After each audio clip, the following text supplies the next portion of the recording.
Hey guys, we're out here today in the studio. We're doing some general maintenance and some cleaning, and we're gonna make glazes. We have, I think, 5 or 6 glazes to make, so we're gonna walk you through our process with that as well. But we're gonna start off today just getting a really good deep clean of this whole studio. So if you're around, you wanna say hey, we'd love to hear from you. But we're just gonna take it easy today. I hope you enjoy the stream.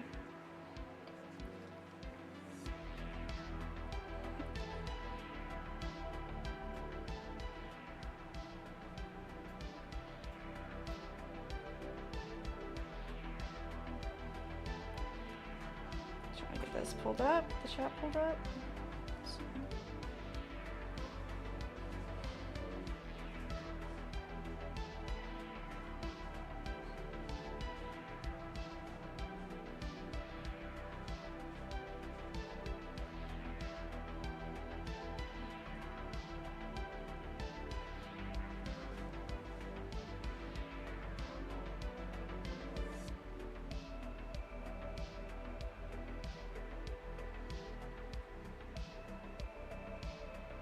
There we go.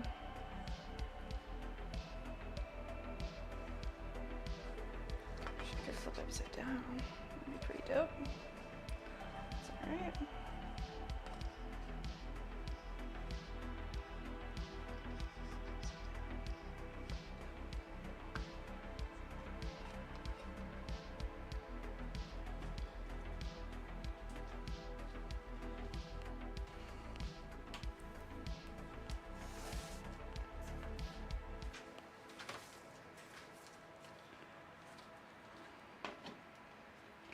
What's up, guys?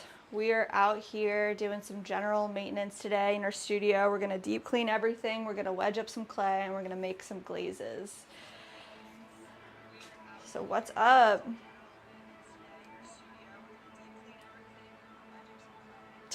Don't clean. What are we supposed to do? We definitely gotta clean. Definitely, we've been throwing our hearts out for the last, feels like a month. So, say hey to Masingo, Games Adventure, Miss Sassy. What's up?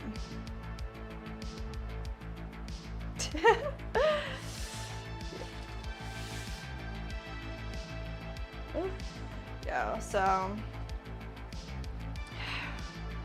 definitely always dread cleaning, but because clay, you don't want to breathe any clay, so we got to do everything really slowly. Take our time. We don't want to push any clay dust up into the air, so we're just gonna have a real chill day today. And then, yeah, we're gonna make these glazes in a little bit. So we got our camera over here set up with our scale, which is really nice. What's good, Miss Sassy? Where are you at? Where are you from? Are you from the States? Yeah.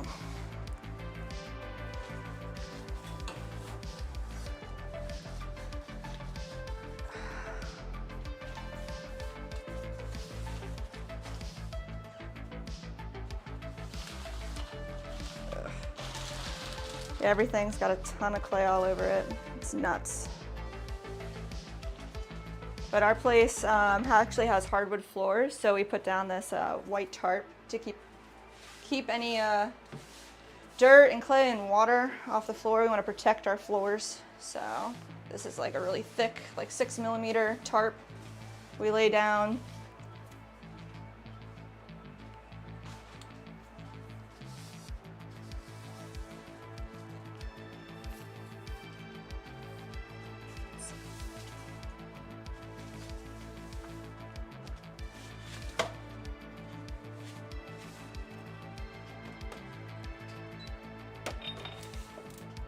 Whoa. So we got this fan over here that pulls any clay particles out of the air. We always open up the windows, put all the fans on. We want any clay to go right out the window. Thank you. sorry. Thank you.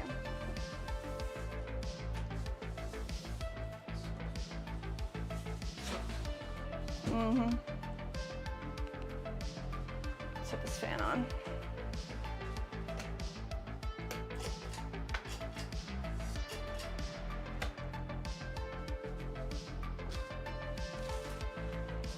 Close the door.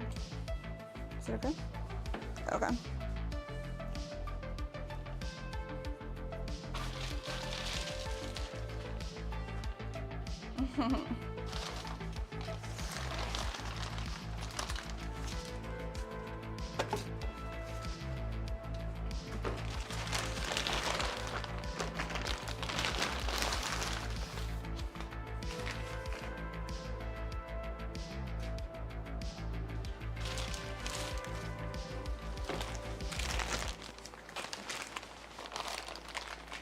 Actually, let's do the opposite. Let's turn this off.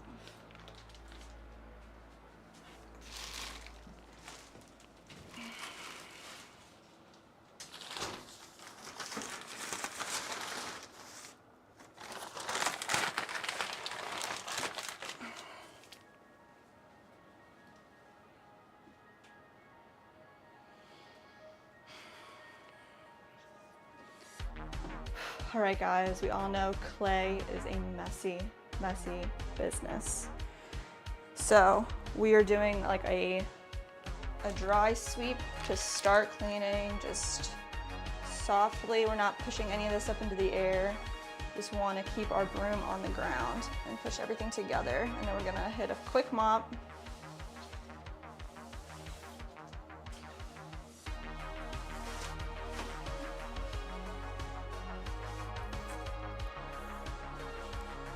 And in a few minutes, we're gonna make up some glazes and kind of talk y'all through our process there.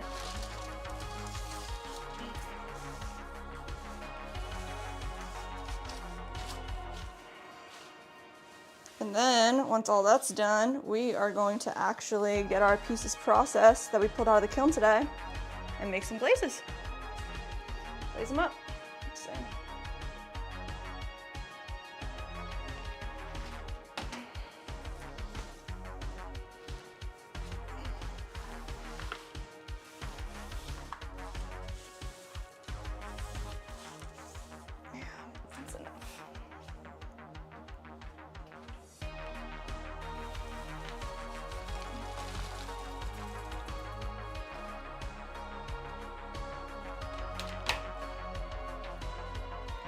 I'm gonna try to come right up in here under the camera a little bit.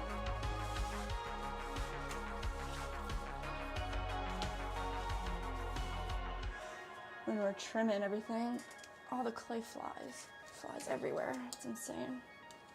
Some people use like a border around their entire wheel to try to keep the clay trimmings in the wheel, but I don't even think that helps, to be honest.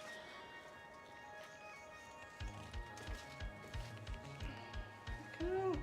A lost tool.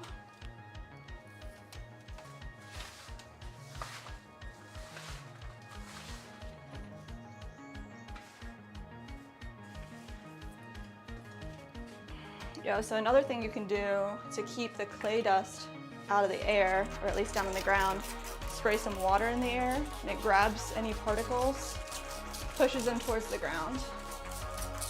So, do that a few times.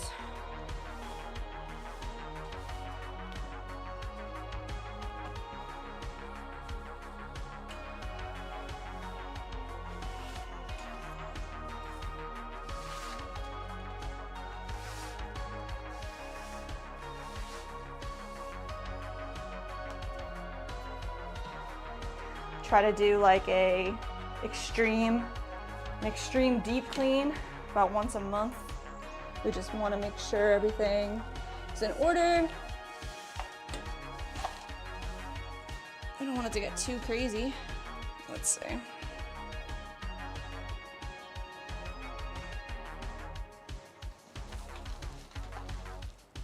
That's pretty much about it for that.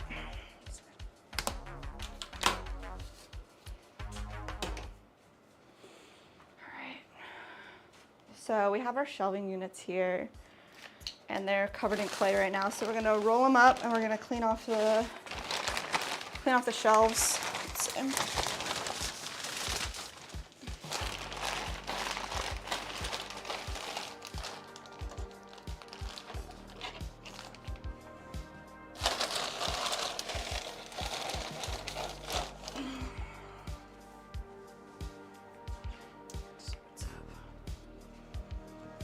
So easy to get unorganized.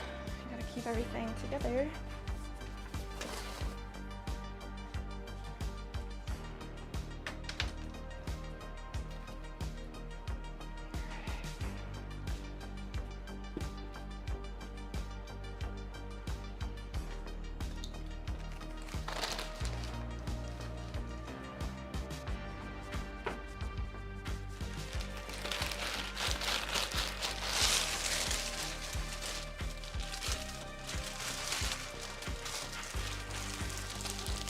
So our shelving units are just pretty standard garage shelving units that you could buy. They just snap together, but we wrap them in this plastic so we can create a greenhouse effect for our ceramics when we're throwing. So it's kind of like a big wet box, and we can control the temperature, let them dry out slower.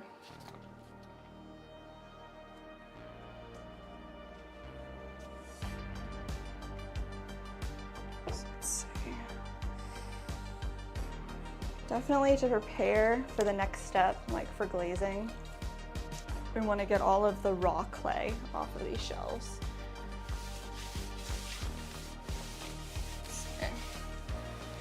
We've been throwing planters on planters on planters. I think we had like 70 planters we had to throw. And we're just about finished, but our first round came out of the kiln, so we want to start glazing those up. We're going to make the glazes later today. Let's see. Once we get all this pretty nice and cleaned up.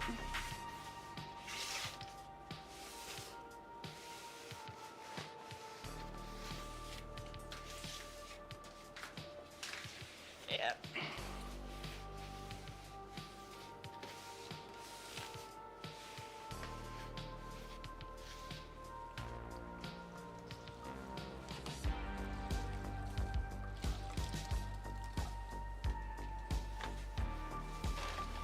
So if you're out there, you're tuning in, drop a comment, say, hey, we're here, we're hanging out, we are cleaning. So I wanna talk to y'all, see where you're at. So, before we get deep down into making these glazes.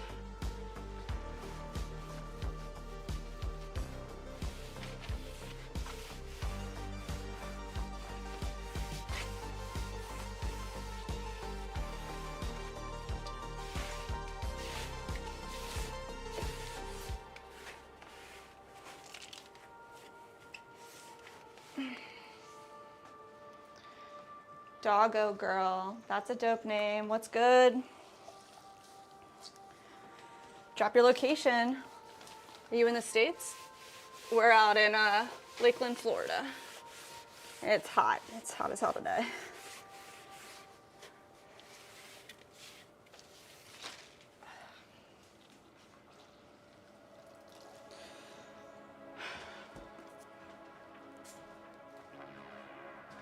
Yeah, earlier today we unloaded the kiln, loaded it back up with more planters, had about 3/4 of a kiln's worth of planters in there.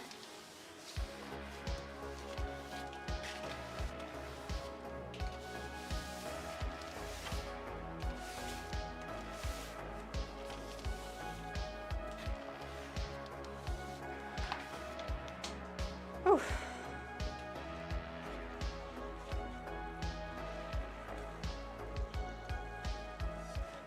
I guess it's Sunday, so we're trying to get everything cleaned up and ready for this week. More throwing and glazing, but we usually stream Tuesdays and we throw every Tuesday if we're not doing something different. But if you're not subbed to the channel, definitely hit that sub button. Catch us throwing live, that's a lot of fun. We do the full streaming, not just the vertical streaming. Let's see. Man, it's like, in order to clean, gotta make more of a mess, kind of. It's like nuts. All right.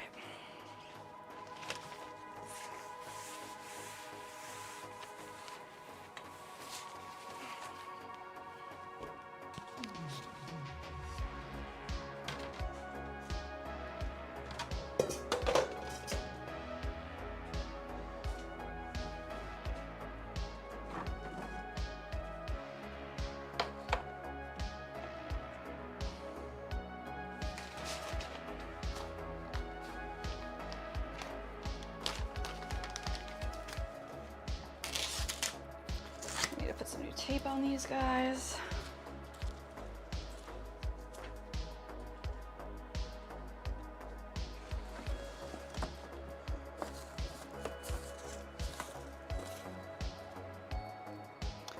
T-Rex tape. What do you think? Gorilla Glue tape or T-Rex tape? What's the toughest tape? This shit's crazy.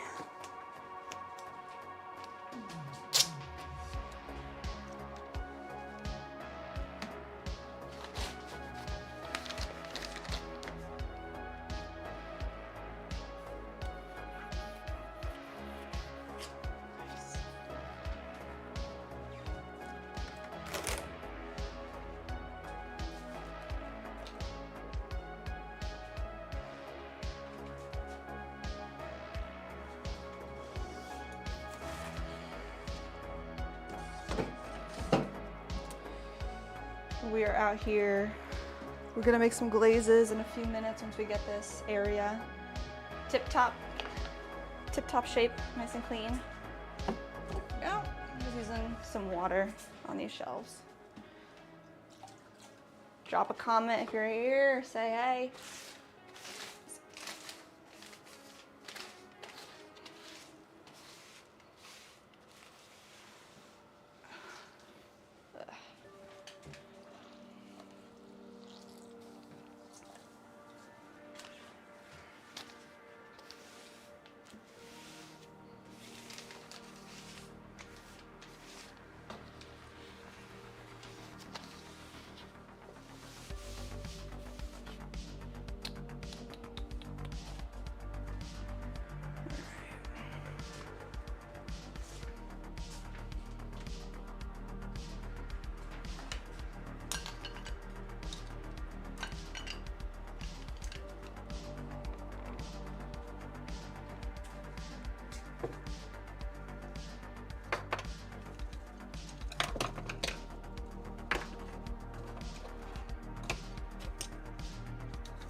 It is dusty everywhere.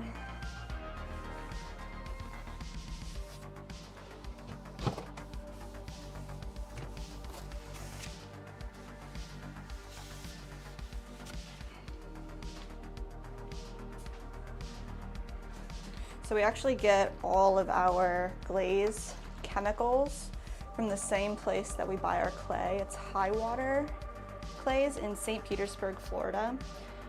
And I think I don't know if they're considered St. Petersburg or Clearwater, but they're right in that area.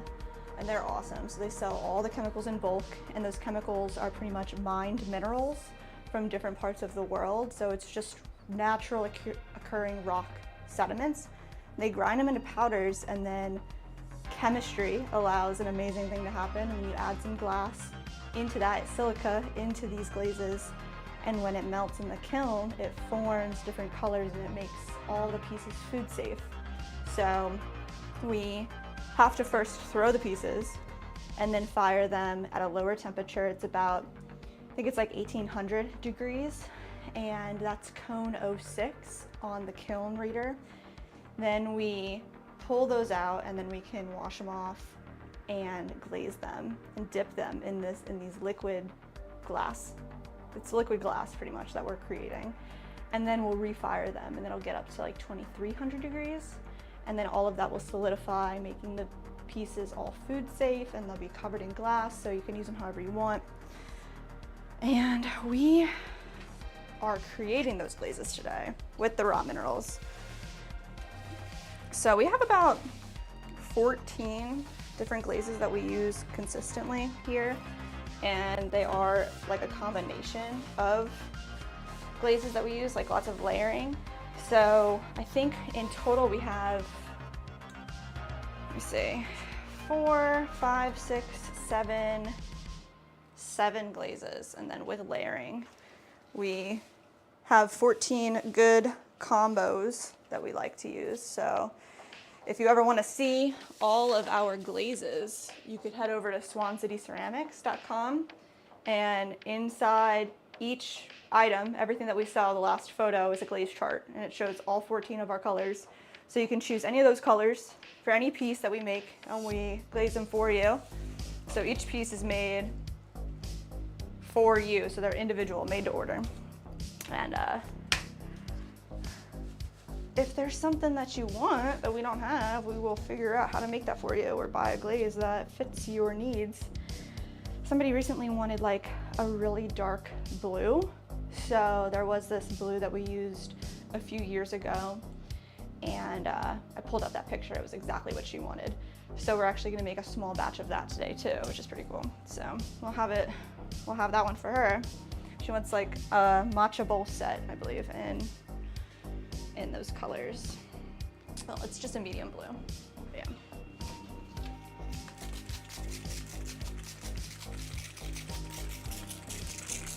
So spray the air with just water. If there's any clay particles, silica just like floating around, it'll attach to those particles and then drop it right to the ground. So we're not breathing in any of it, ideally. All right.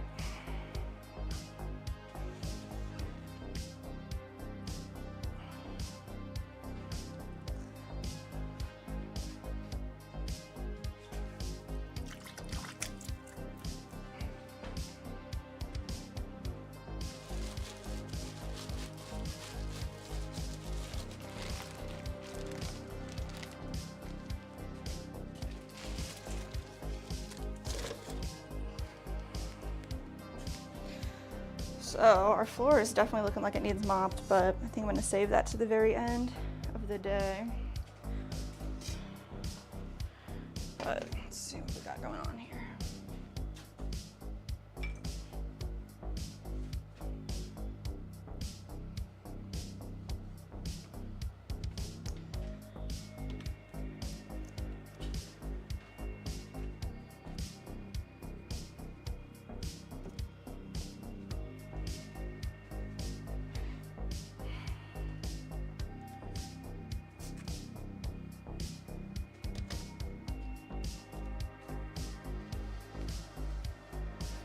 Kind of putting everything back in its place where it belongs, because after you've been throwing for a while, for a few weeks, you end up taking everything out from its home, you know, so we just want to put everything back. Get ready for the next step for glazing.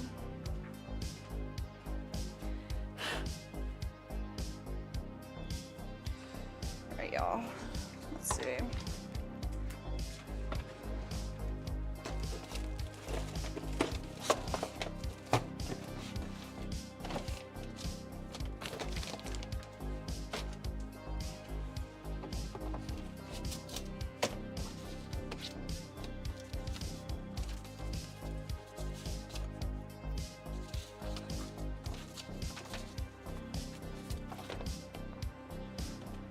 So we have our rubric here for making our glazes. I can show this to you. Let's see.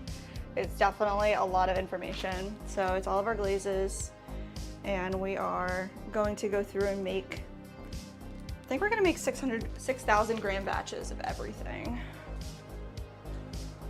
Let's see what we got. We ran through a lot of our stuff last time, so let's see what we got going on.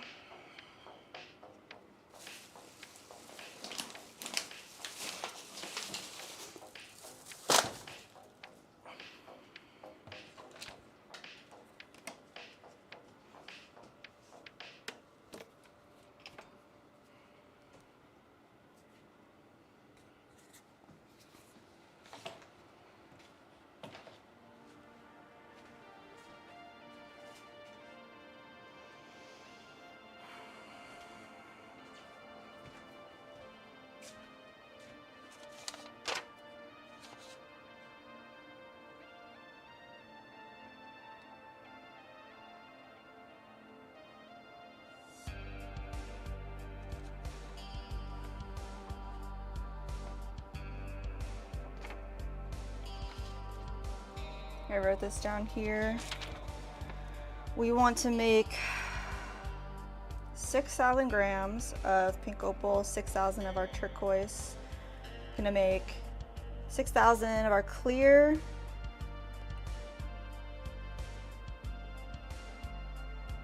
3,000 of our black.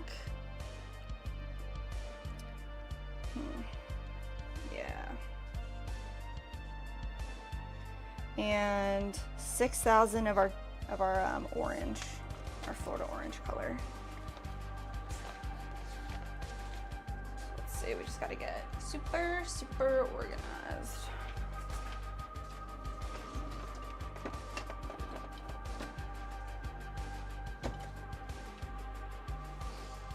Starts with a pencil.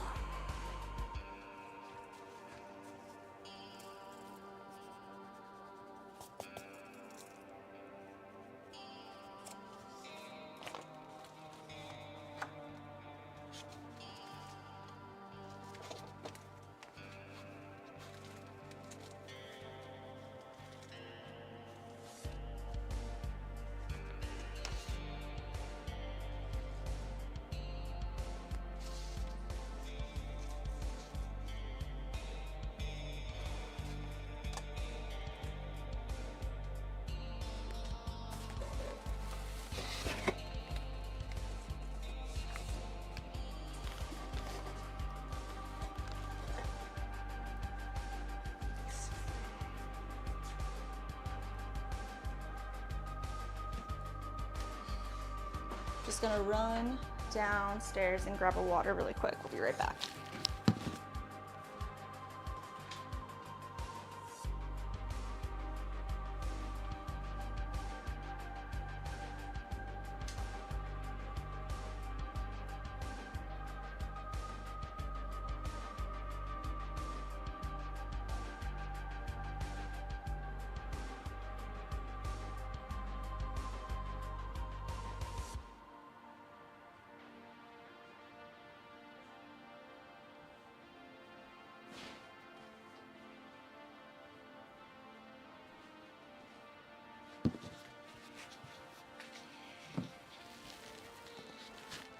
All right, y'all.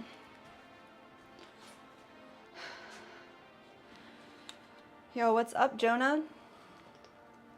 Welcome to the stream.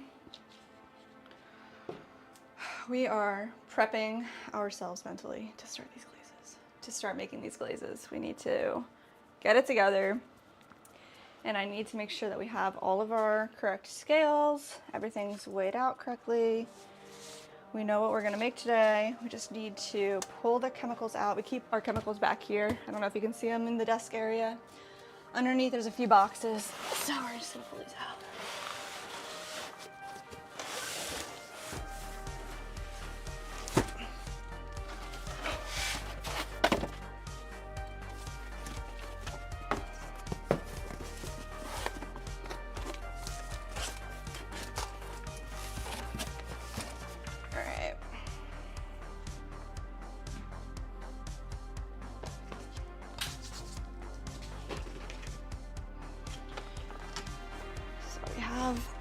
Honey glaze, and that one is good to go. I'm gonna slide this bucket off to the side. We have purple glaze. I'm gonna keep that one off to the side as well. Looks like we need to make turquoise. Keep that over here. Clear. Let's start with clear. It's a solid one. Let's see.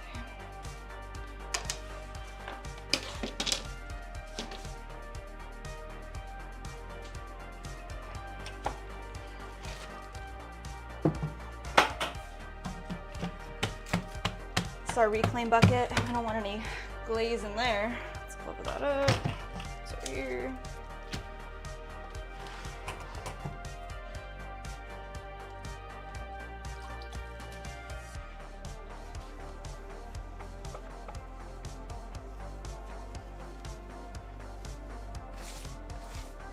We don't want any glaze materials to be on our canvas either. This is what we use to wedge our clay for throwing. So we're gonna put our canvas away. I'm gonna clean it first, I believe. So let's see.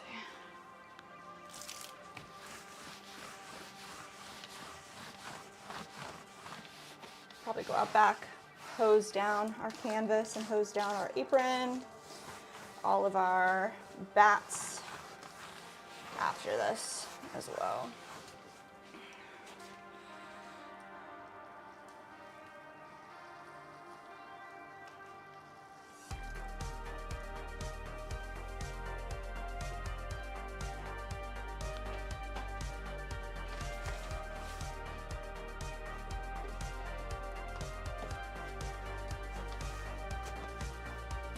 This is just a straight piece of canvas. You can buy this at a craft store, but it's nice to have a surface that absorbs some water when you're wedging the clay out.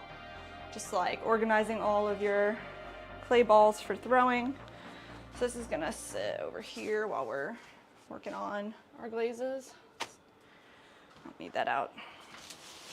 And we still have a protective surface on all of our surfaces. Let's see. So this is just plastic as well.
Yeah.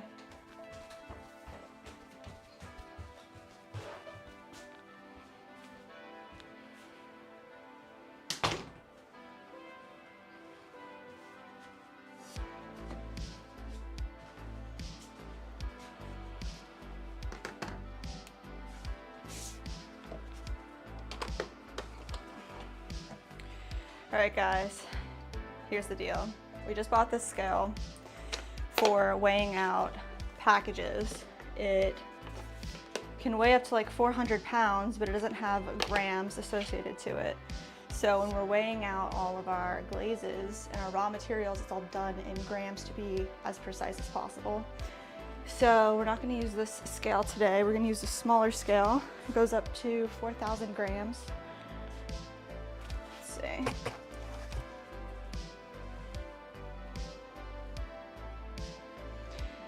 So pretty much what we're going to do is we're going to walk through this list. We're going to start with clear.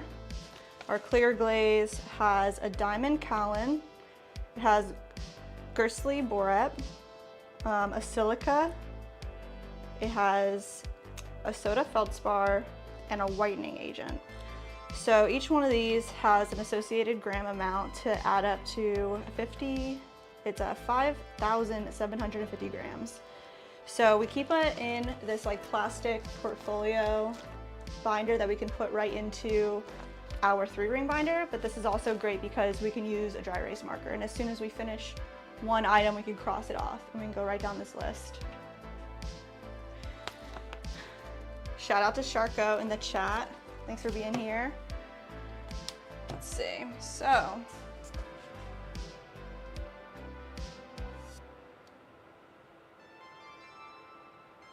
it looks like we can go up to about 2,000 grams here. So that's what we're gonna do.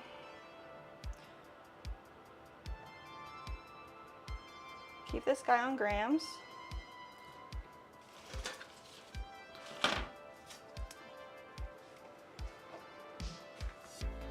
Go, clear it out. And then as we add chemicals into our measuring dish here, we're gonna pour them right into our bucket of clear glaze here.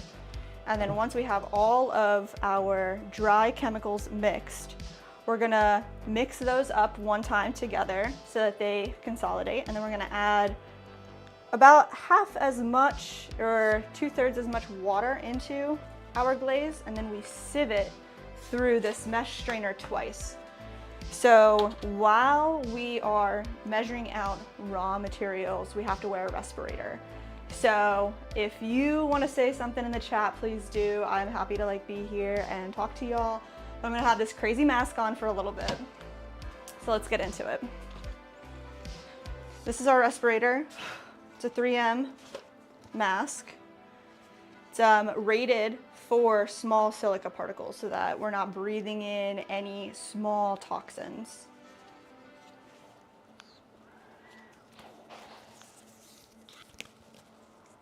Right. All right, so we're just gonna get organized here.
We're gonna use this black scale instead. Sometimes it doesn't like to work. It's finicky, it's older, so we've gotten this new scale, but it seems to be working right now, so I'm gonna let it be. appreciate the blessing. Let's see.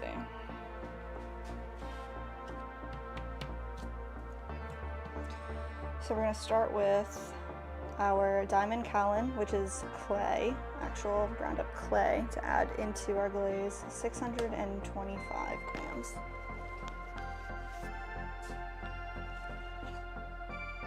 Shout out to Gia in the chat. We're actually making our glazes today. So we're gonna start off, we're making our clear first, and we're running down our list. We have 1, 2, 3, 4, 5, 6 glazes to get through today. We're mixing them all up live. So we're starting right now. We're gonna put the dry materials together, put them in our buckets, and then we're gonna add water to them and sieve them and check out, show you guys how we measure our specific gravity for each one so that our water to material ratio is always the same.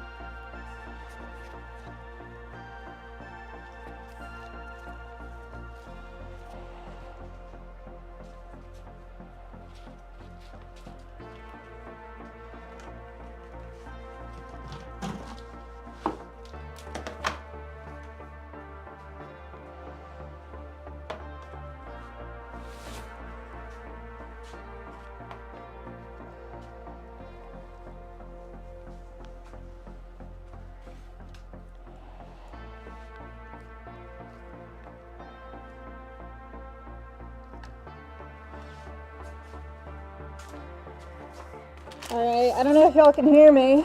We're gonna start off with our diamond kaolin. Nice big bag here. So.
All right.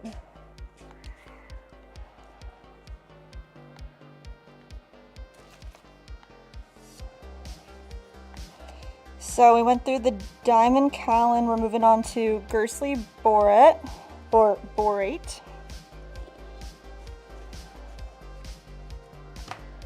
11, 25.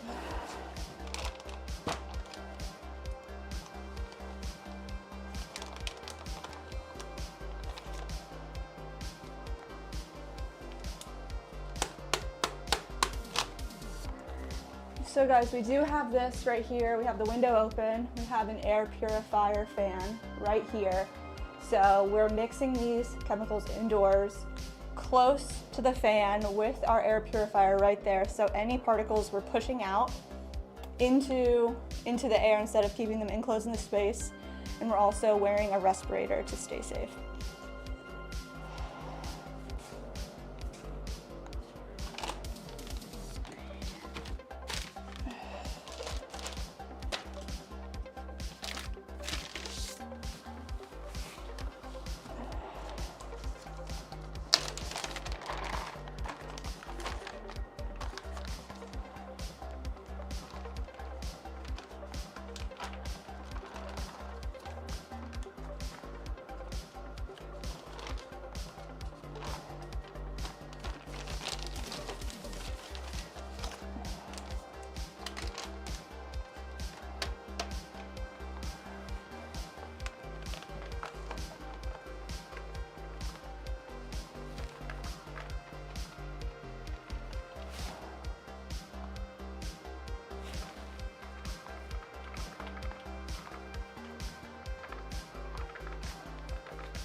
1125, 1125.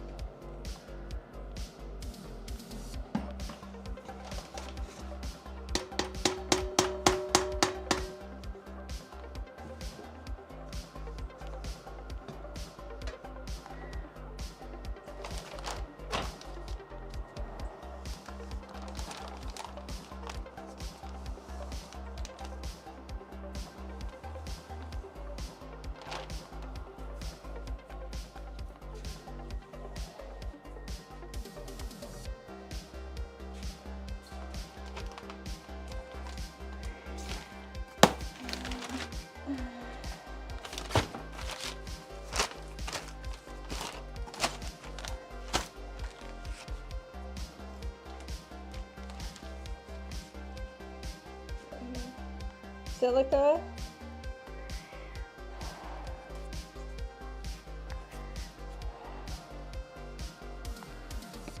We want 1,300 grams of silica added to our clear.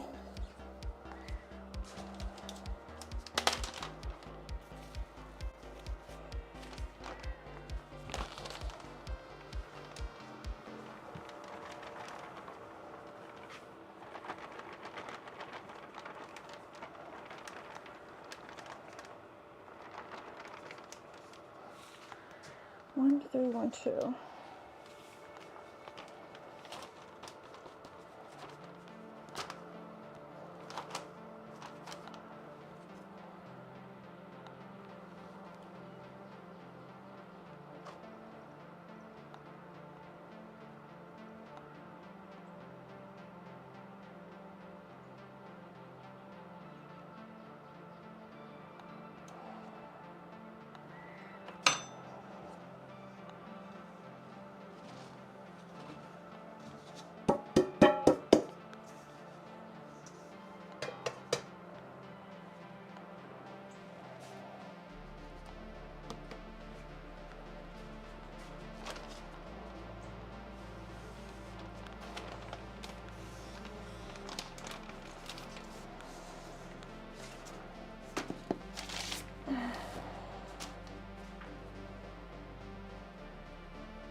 Pikachu YouTuber, shout out, what's up? Thanks for being here in the chat.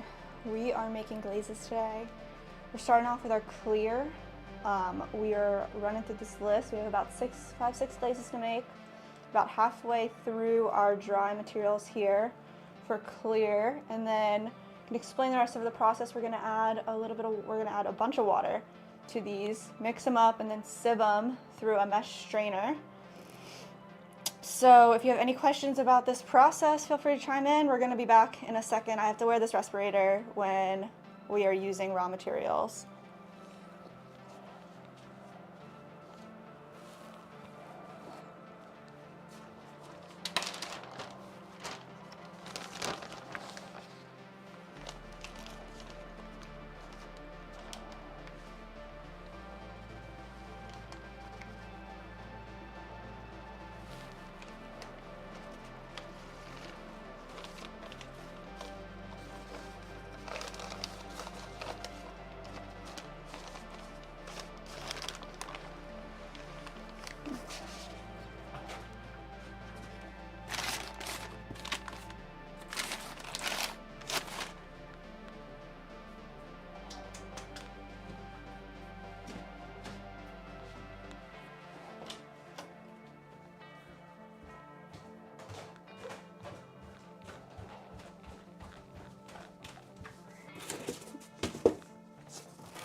This is our last order of chemicals from High Water.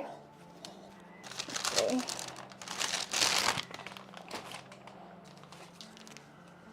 Bunch of that's probably not good.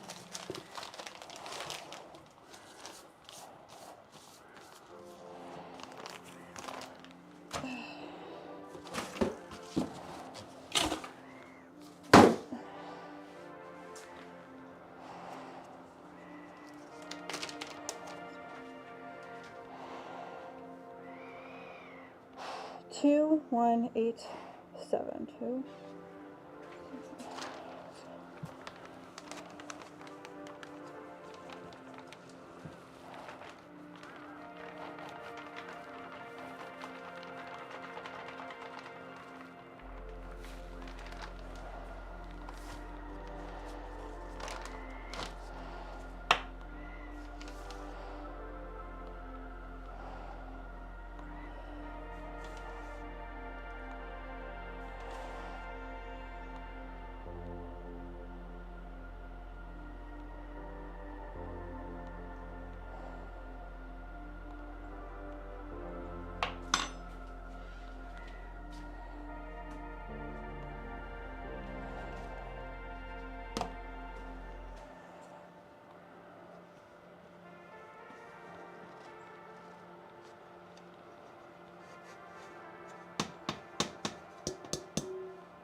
All right, guys, take a breath of fresh air, huh?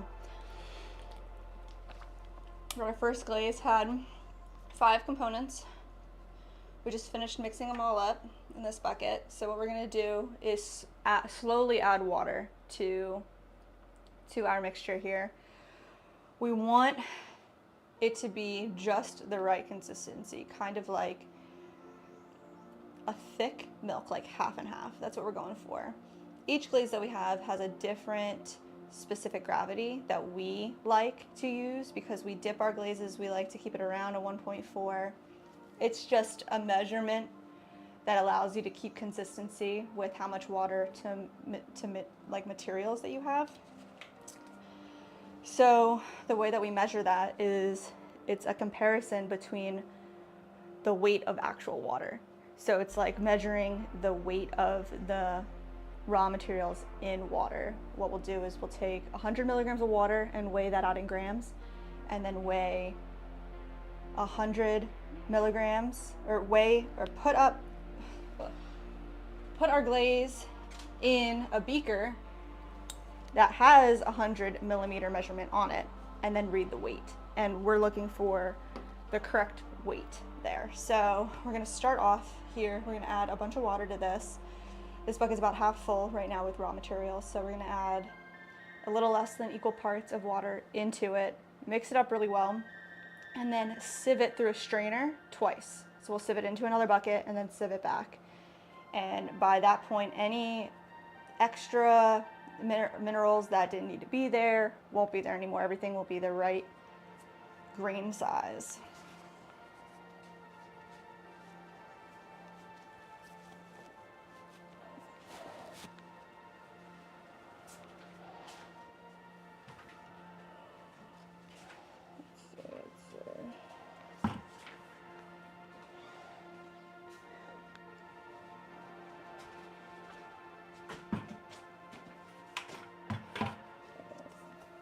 we're gonna run out and get some fresh water from the sink.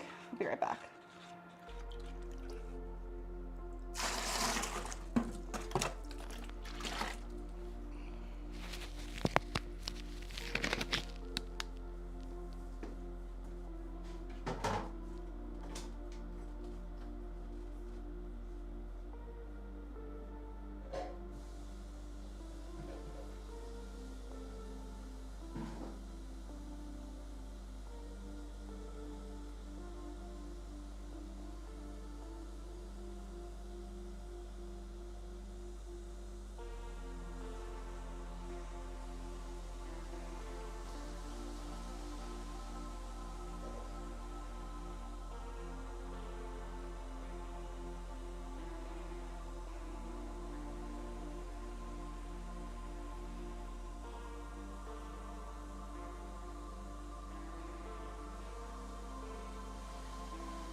All right, y'all, we got some fresh water.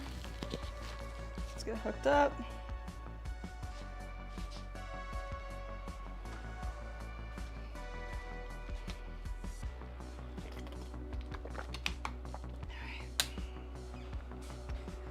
So I'm gonna do what I can to show y'all this process on this other camera here. Let's see. Let's see what it looks like.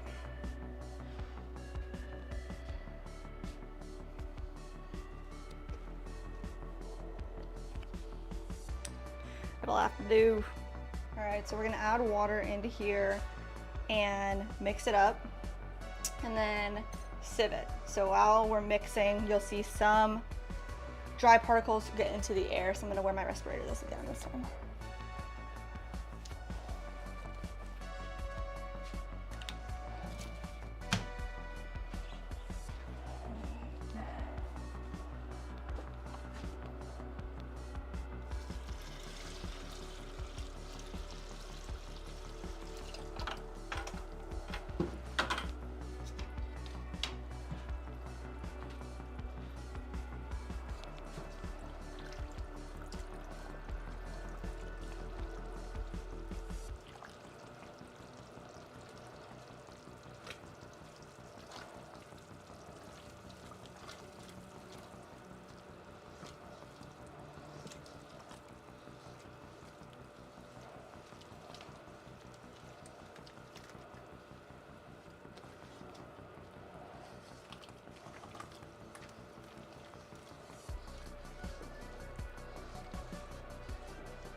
Everybody likes to make their glazes their own way. There's a method called, I think it's called slaking, where you would take a bucket of water and take all your dry materials and softly pour them into the bucket. That's how I would make plaster.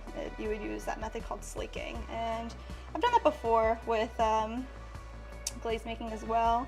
What it does is it helps prevent these, these chunks from forming.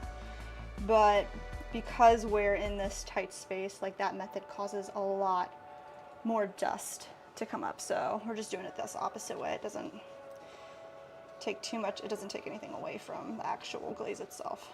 We're just gonna spend a little more time here de-chunking.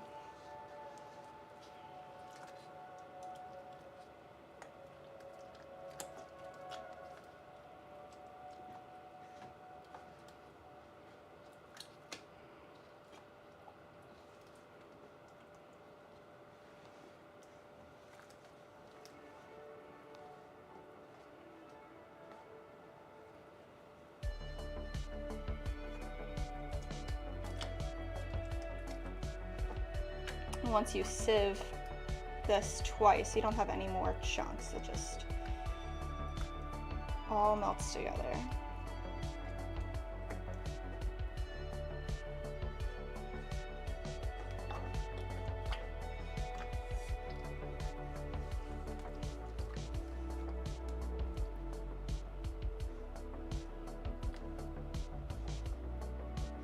Some people also use a drill mixer in this stage. Makes everything go a little faster when you're mixing it up with a high powered drill, but also our space right here, not really conducive.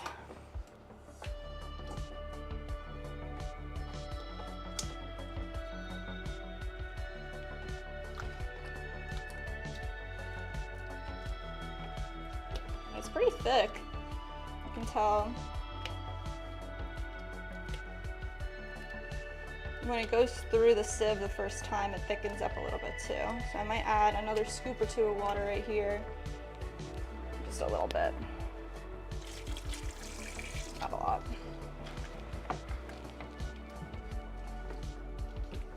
Now this is our clear, so we keep it on the thinner side. It coats almost everything that we use.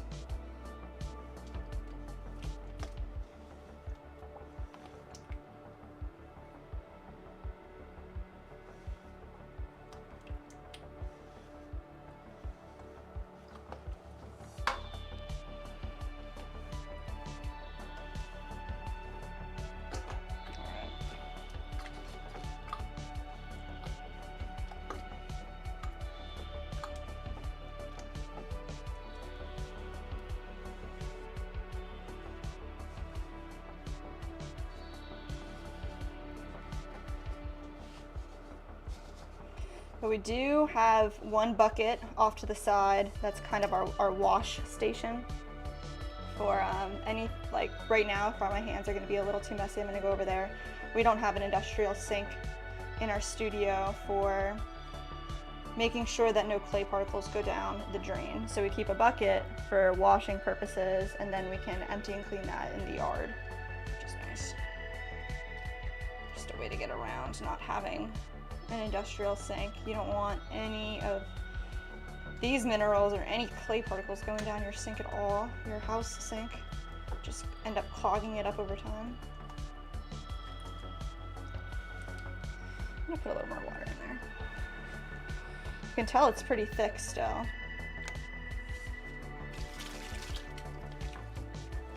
And it'll definitely thicken up once we do that first sieve.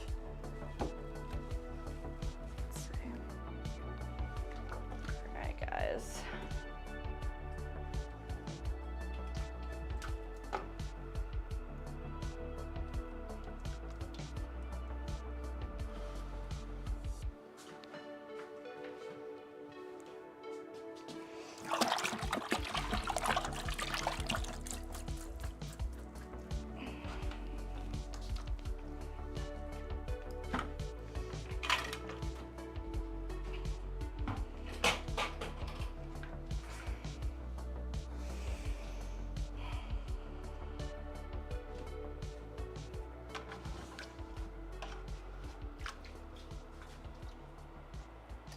This is just extra water that we had. I don't want to get rid of it, so we're gonna put it a few places. It needs washed off. Add a little bit more to our, right there. All right, so this is our sieve. It's an 80 mesh sieve, I believe. 60 mesh, size 60 mesh sieve. You just put it right on top of a bucket like this, and then we're gonna pour our glaze into this bucket. And I actually don't need this for a minute, which is nice. Let's see.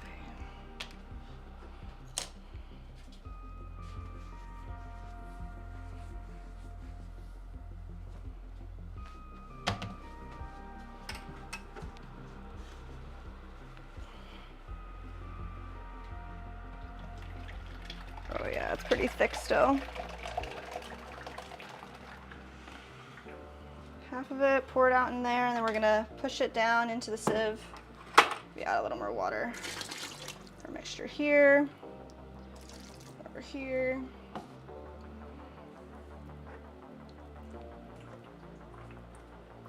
Just gonna like massage it into the sieve, get all the particles to go down in through the mesh.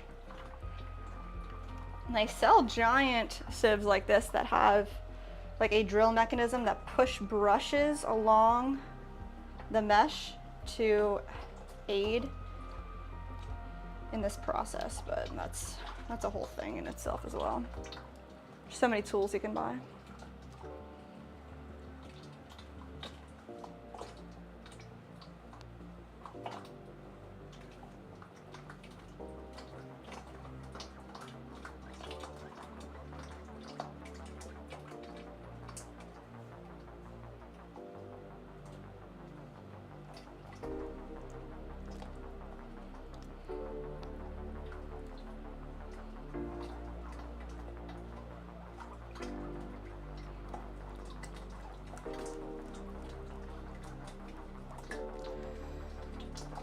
We're just working all these materials down in through the sieve.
So it was definitely too thick that first time around. For the second half here, I'm gonna add a little more water.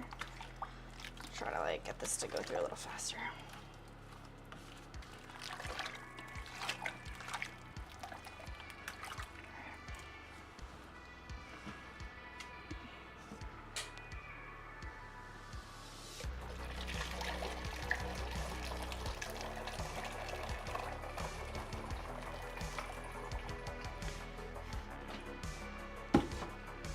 I'm gonna go in and get every single little bit out of here too with a little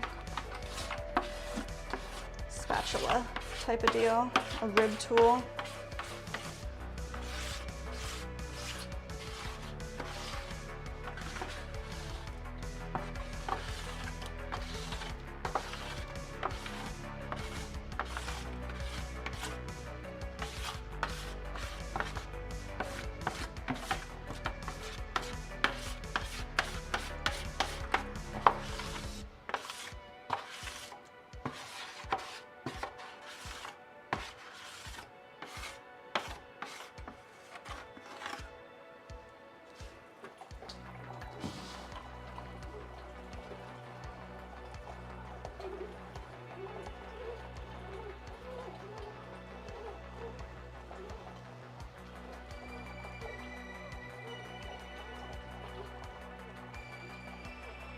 So we're pushing all of this material down in through the sieve here. This is our clear glaze that we're making. It's our liner for almost all of our pieces.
So whether you're making like an underglaze or a slip or a regular glaze or an overglaze, if you make any of those types of components for ceramic work, you use the same process. You add water and then you sieve it once or twice through a mesh strainer.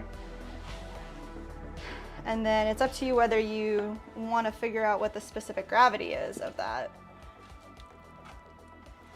But this is now looking like melted ice cream. That's the best way I could describe the consistency that we got going on right now.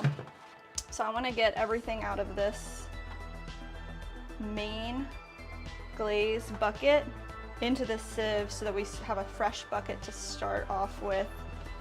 We're going to sieve it right back into its primary bucket. So what I want to do is just get a little bit of water.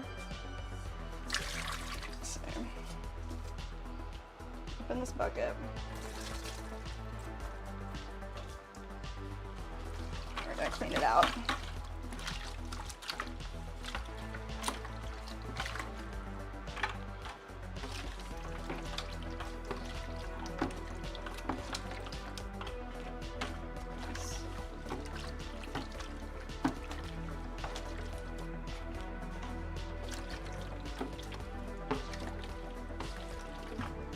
Pour that right back in there. Give it a wipe down. Start with a nice clean bucket.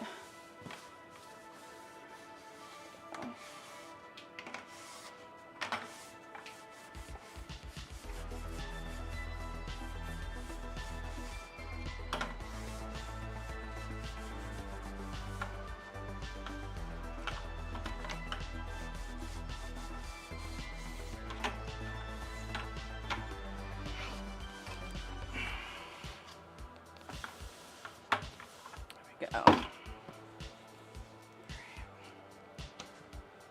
Just make sure we got all of everything we can get out of this sieve down there as well. And then we're gonna sieve it right back into this bucket. But I'm gonna add a little more water in here because this is way too thick. Way too thick. The thing is, you can always add a little more water, but you can't take the water out, at least for a while. So you don't wanna go overboard with adding water at the beginning.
If you're still watching, you'll see how much easier the second sieve is compared to that first sieve.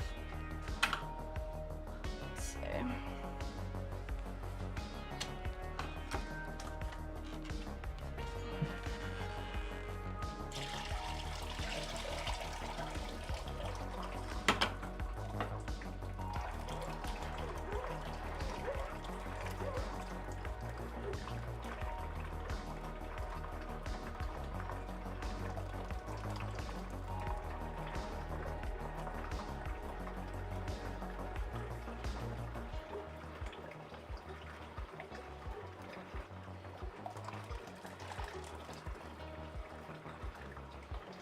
Pushing all this glaze and all the particles back through the sieve a second time. Back through this mesh strainer.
The glazes that we make today will probably last us about 2 months, 3 months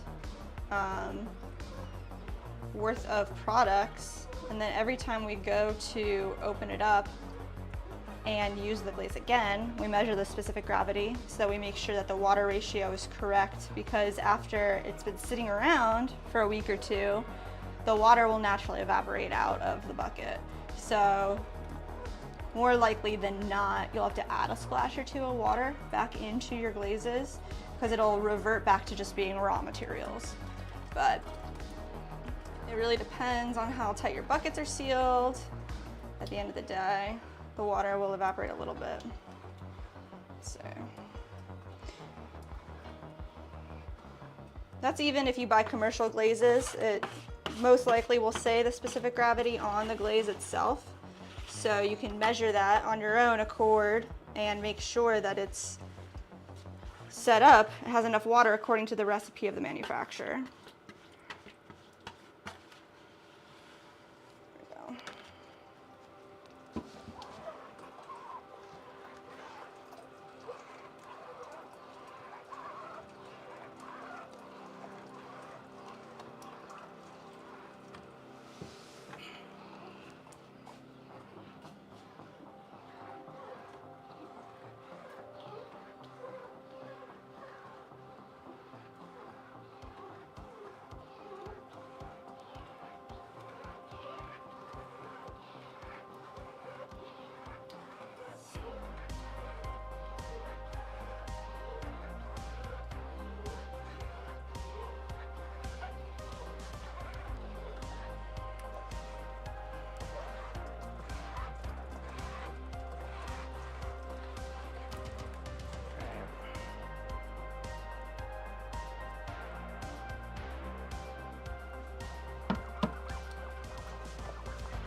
We want all these particles to be the same size, so we're kind of pushing them through the strainer. We don't want to lose anything that we're not supposed to lose. Sometimes you can see there's like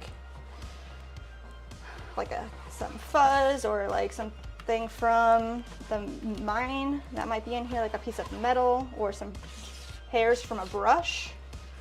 This will take care of all that. So push what we need through here.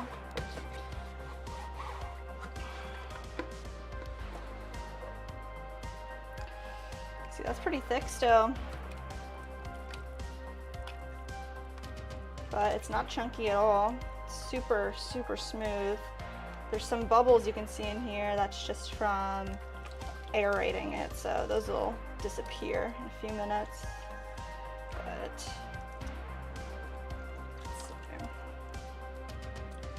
let's add a splash more water and let's test the specific gravity.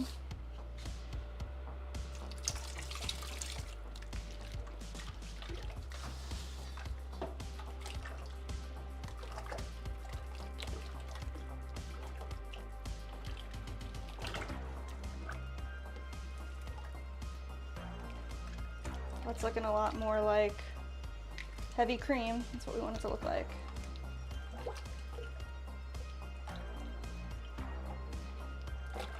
We also can do a test here where you dip your fingers in, and then if you can see your cuticles forming around the glaze, it's supposed to be the right consistency.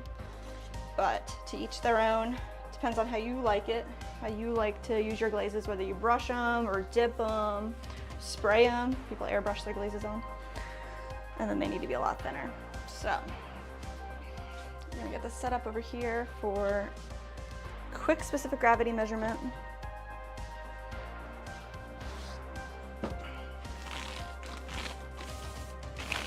And then in between each glaze, we do a cleanup.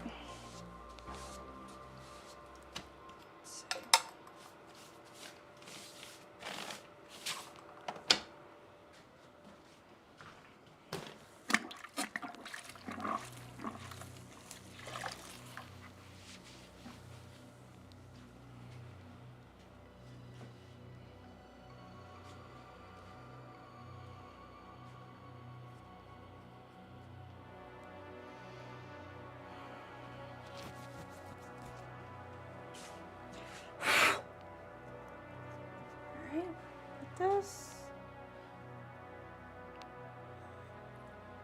Here. Zero it out. Grams, we want to fill this up to 100 milliliters.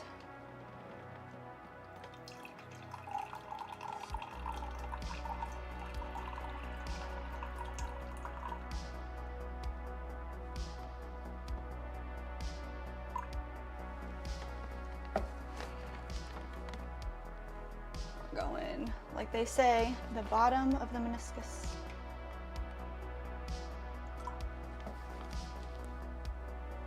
Looks good.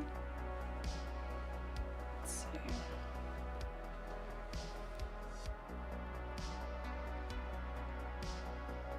So we tear it out to grams, I believe. And then what we're gonna do is we're gonna measure our glaze up to that line, the 100 millimeter line. And I just need like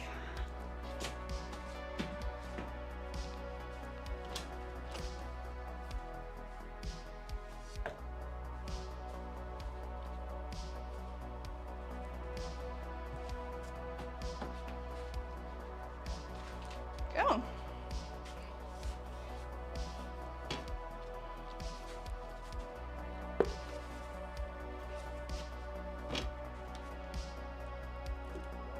Make sure we're mixed up over here. And we're gonna pour this glaze. There we go.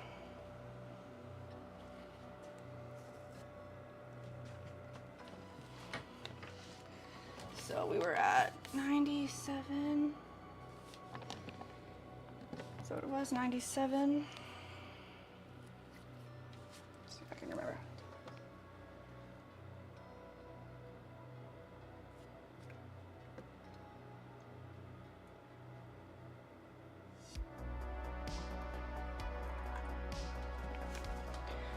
All right, 1.48, so it would be 148. We want it to be at 140, I believe. So we're gonna add a little more water.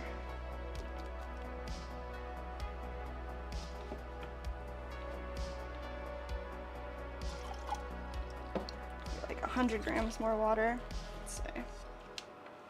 Just to start.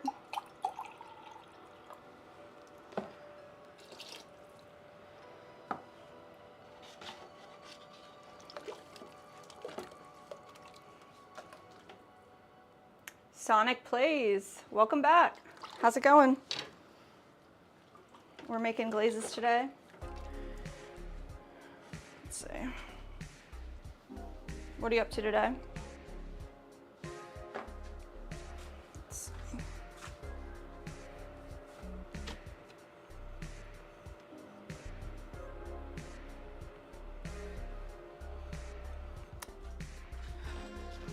I really do need a paper towel.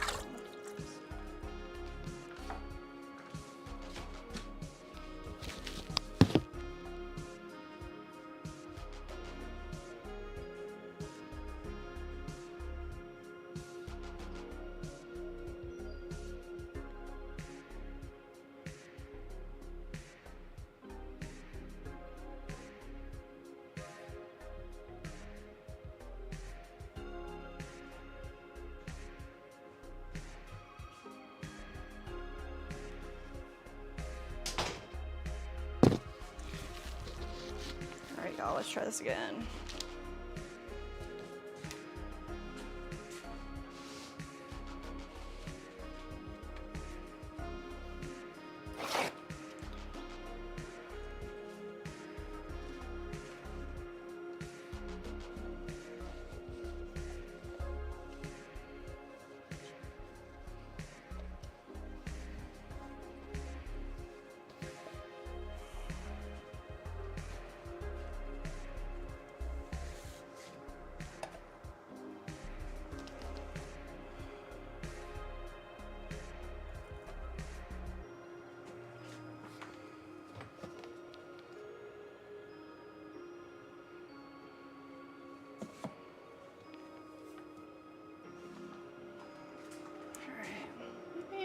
give it a mix. We're looking for 140 grams. So that would make our specific gravity ratio 1.4. Let's see what we can get here.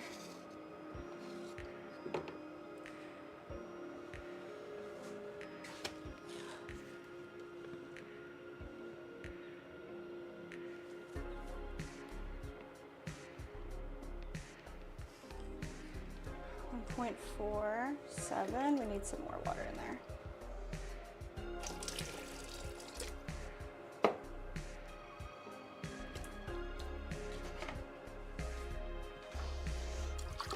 It's a little bit of a tedious process, but it's totally worth it.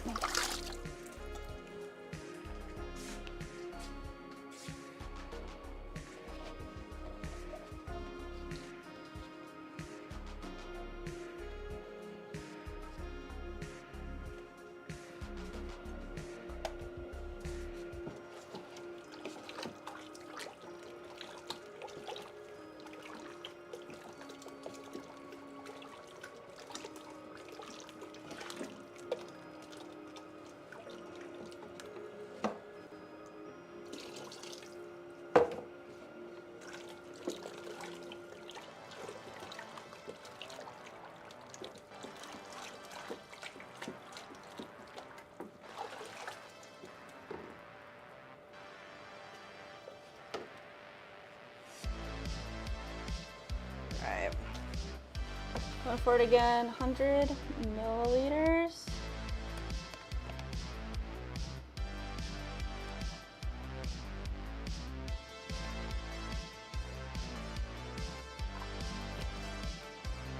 We're a little under now, so we added a splash too much water, but it'll be okay. Let's see. It's definitely about right. Better than 1.47. Perfect.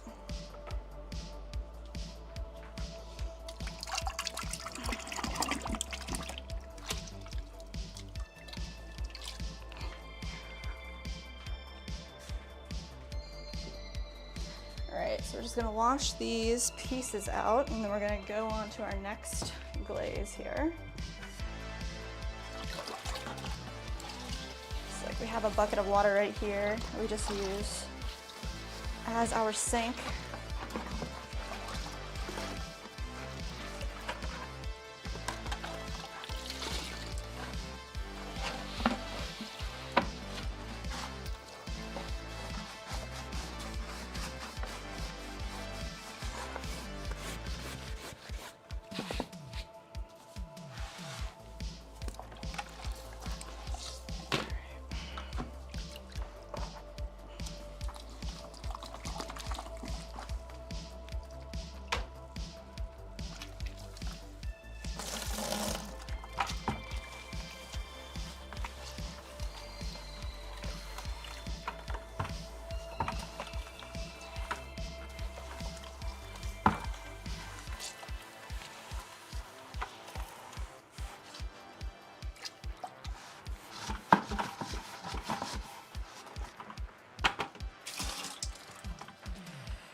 We've successfully made our clear. Whew.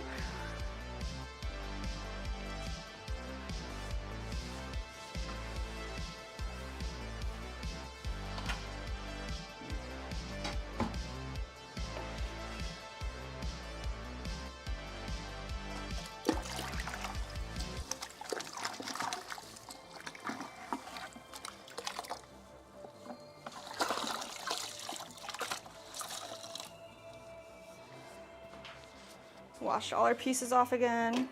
Wash off our measuring bucket, measuring bowl. All right. So we're gonna kind of work down this list from lightest to darkest glazes. So let's see what's next here.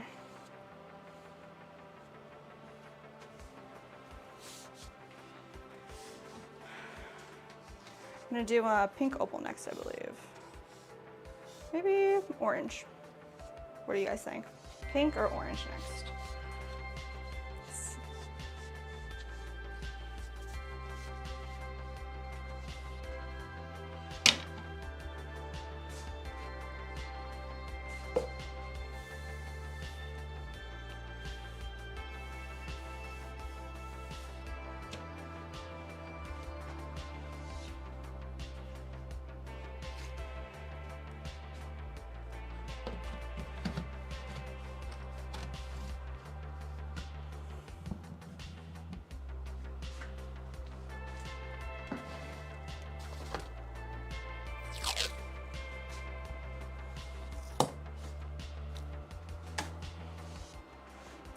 My label on my bucket is kind of worn off, so I'm gonna rewrite it.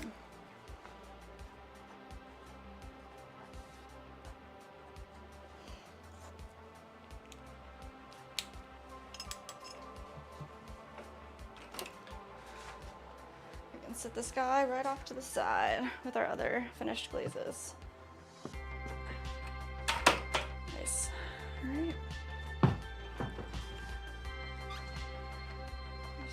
Move on here to turquoise, our orange color. Oh, that's not nice. This is a turquoise, not tangerine. Let's see. Yeah, our orange bin right here, totally empty. That's what we're gonna do next.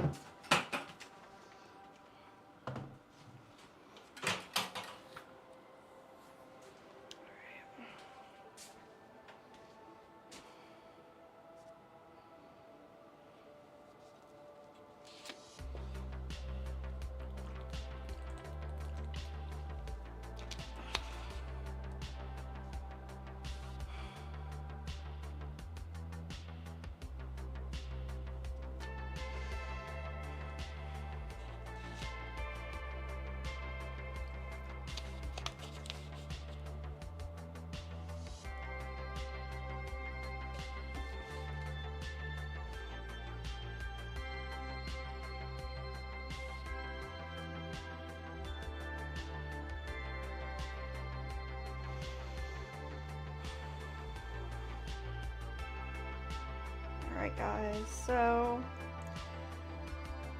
actually our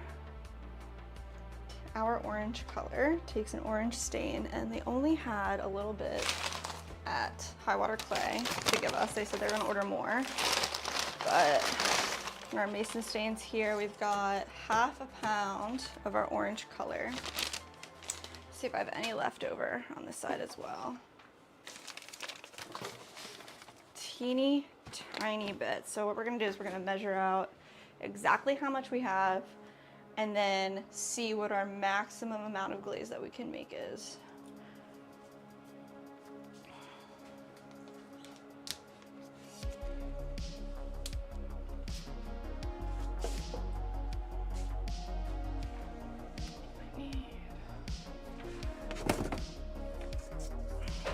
Use one of these little Johns. This one looks nice.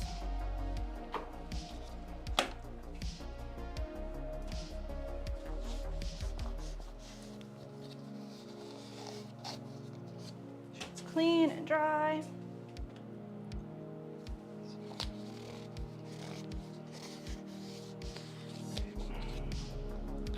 Now let's see how much orange stain we have to work with here. And we're gonna back engineer this glaze.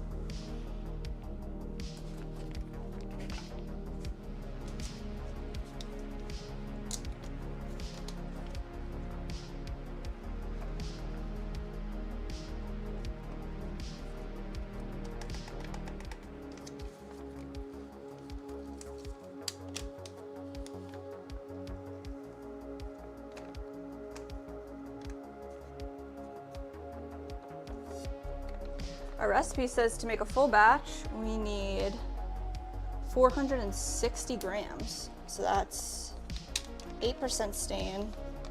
I know we're not gonna have 460, but yeah, we have about half of that. It looks like 235, 234. I can say 235.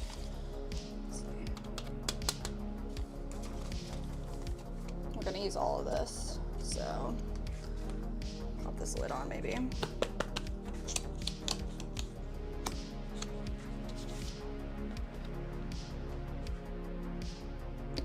Write that down as well, 235.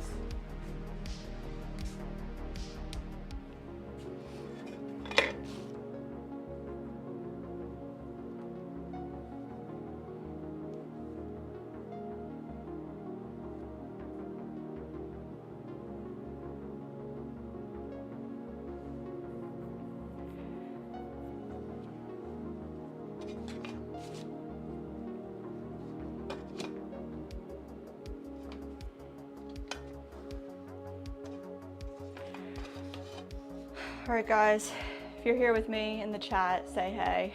I need some encouragement to make these glazes happen.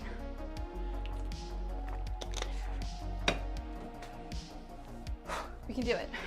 We can do it.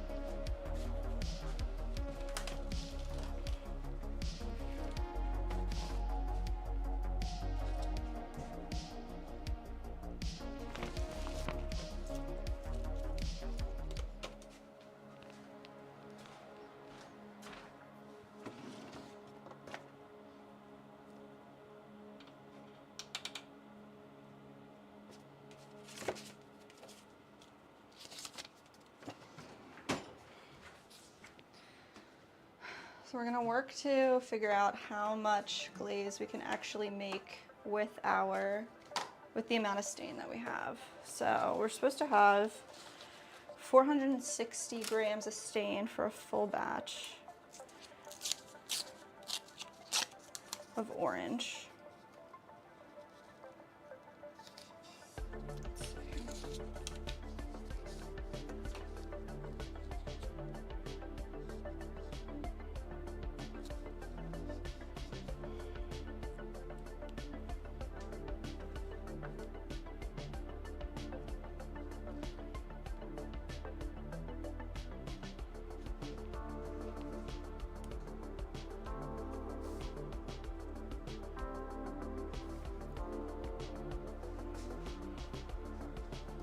Definitely at 345, right guys?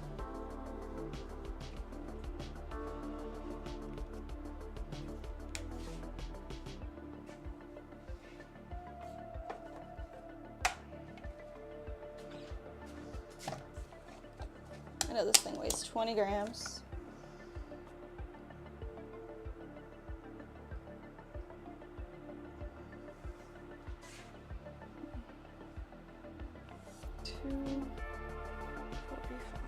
How am I messing this up so hard right now?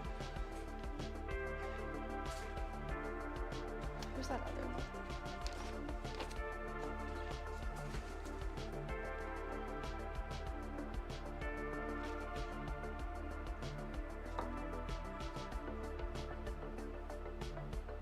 All right, let's call it 240.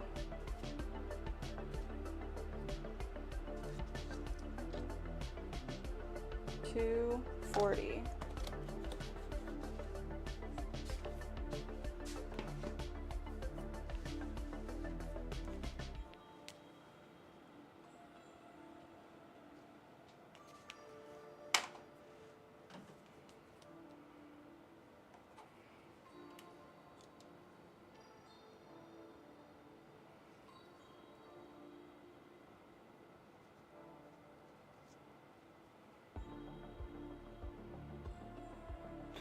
So I can make 52.1%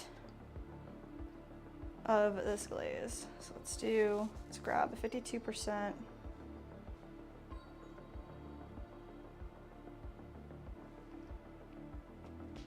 I just divide it in half. It'll be way easier. I'm gonna make half batch.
All right, guys, we're gonna make a half batch of orange right now. I just had to do the math, make sure we knew what we were doing.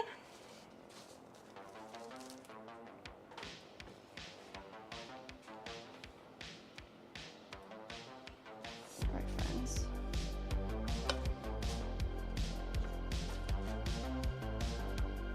Yeah, so our orange mason stain goes into our clear recipe to create our Florida orange color, tangerine, currently known as tangerine.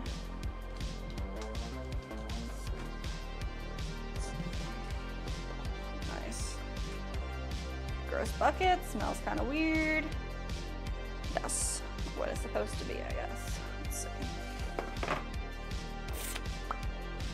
Okay, we're gonna go through the same process here and do a half batch of our clear with the added 8% mason stain.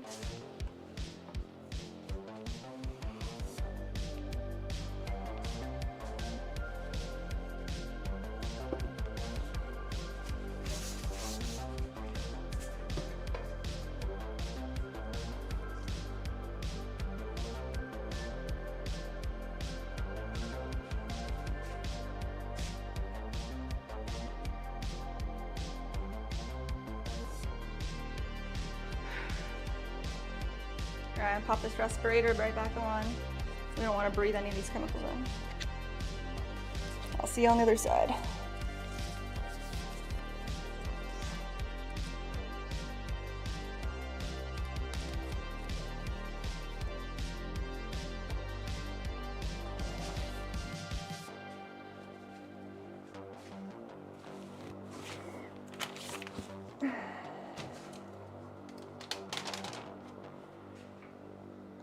Three, 1, 2.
All right, Gersley 562.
Next, silica 324. Silica 3. Silica 324. It's gonna be 656 grams. 656.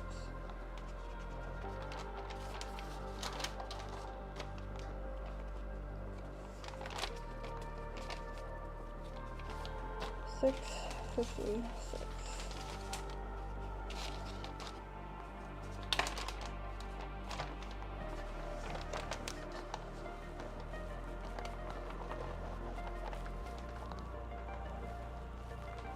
Too much. Too much.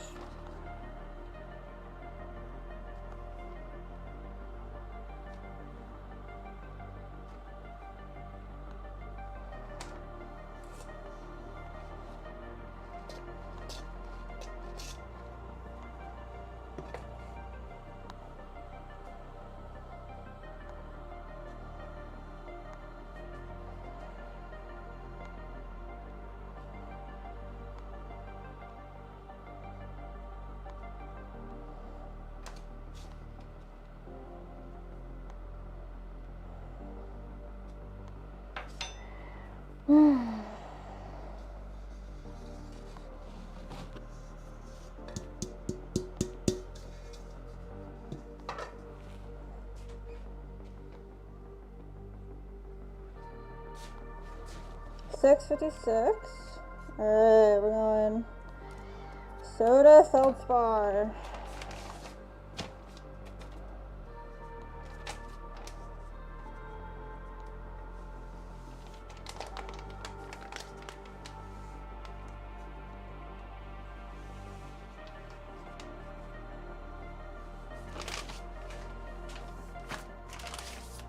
And spar.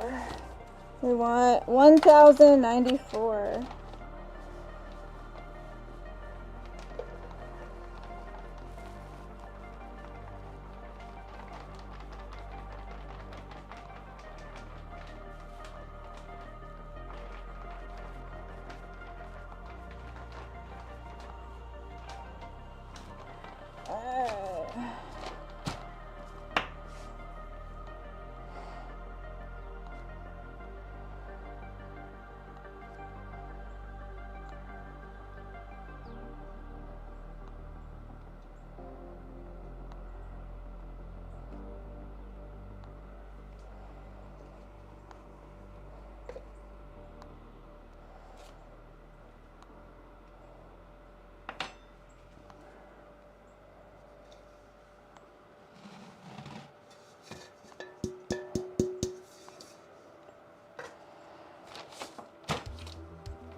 Alright, next one, whitening 250. Let's get it.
We want 230. This one.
God damn, dude. Alright.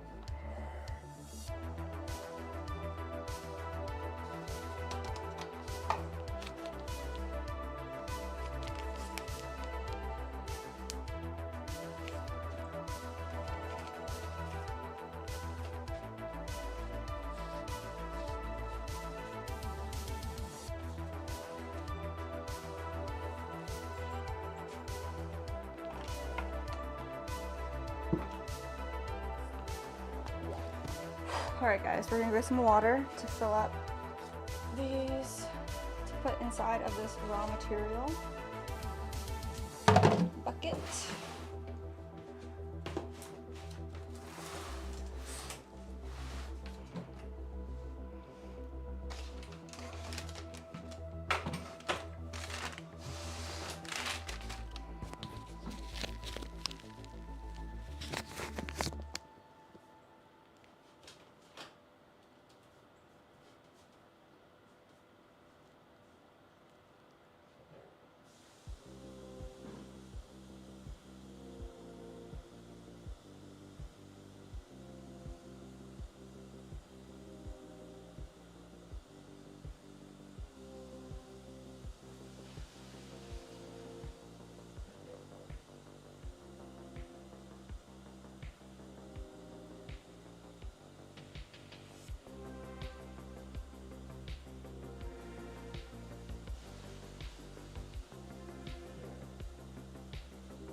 All right, y'all.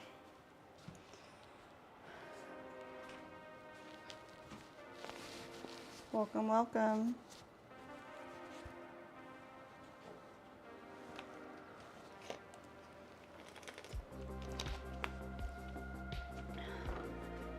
I'm gonna add this water to our dry materials.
We can take this off since all of our dry particles have been doused with water. We're gonna sit here and try to break up some of the chunks in there. And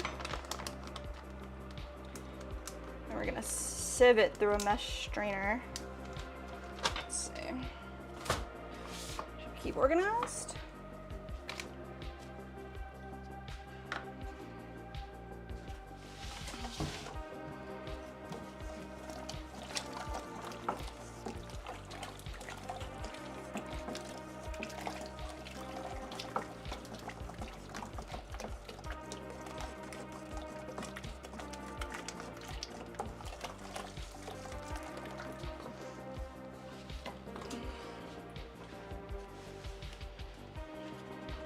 This is just some clean water.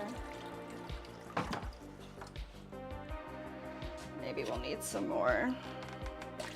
Just gonna keep a bunch, put some in our waste bin. Get in here with our fingers.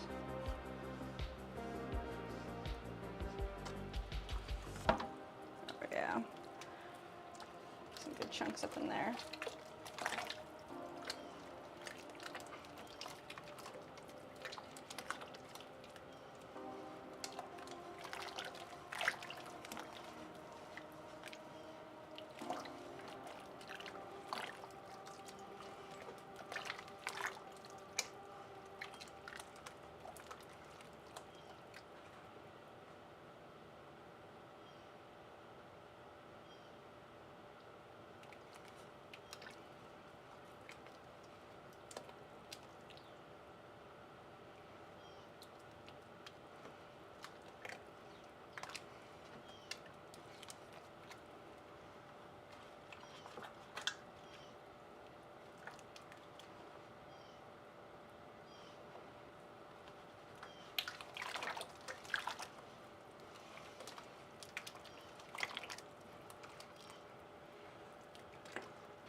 All right, let's throw this in the sieve.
We're just pushing all of the particles through the strainer here with our fingers, making our orange glaze right now. This is, we're sieving this the first time around. We're gonna sieve it again right back into the bucket. Right back into its home. Our supplier only had enough orange stain for us, the kind we like, to do a half batch here. So we'll probably end up doing another half, if not 3 batches. I mean a double, half if not a double batch next week as well.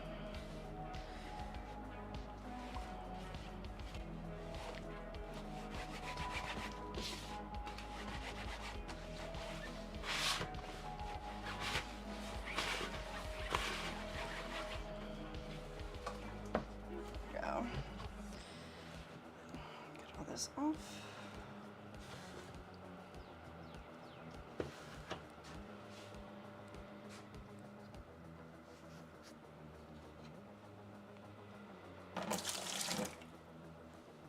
We don't want to waste any material, so we're going to use a little bit of water here and try to get everything out of our original bucket and through the sieve again.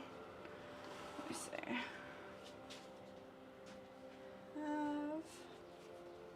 Scraper tool can help us out.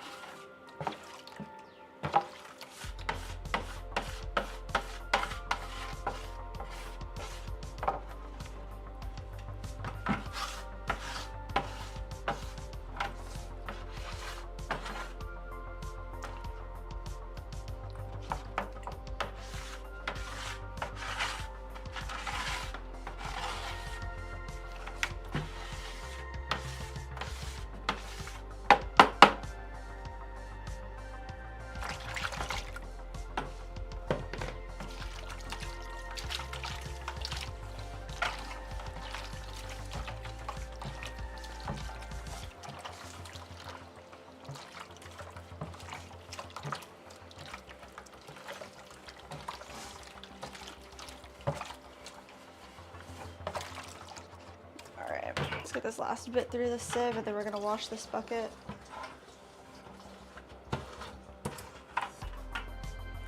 Just give it a wipe down.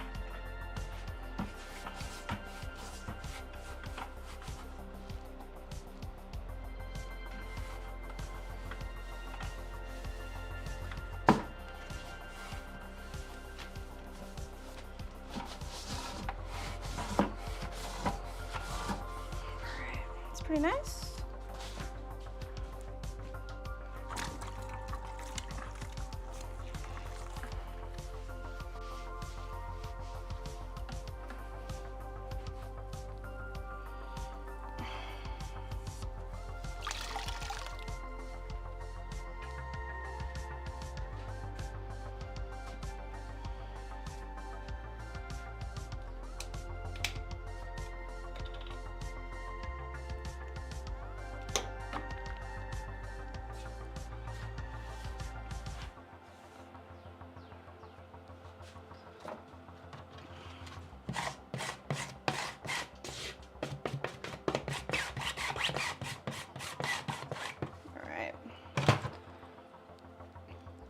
Nice.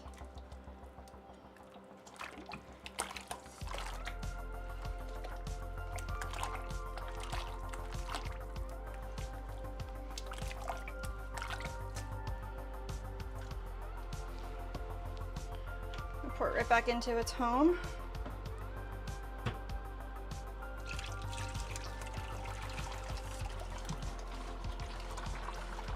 Back through our mesh.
Push all this glaze back through.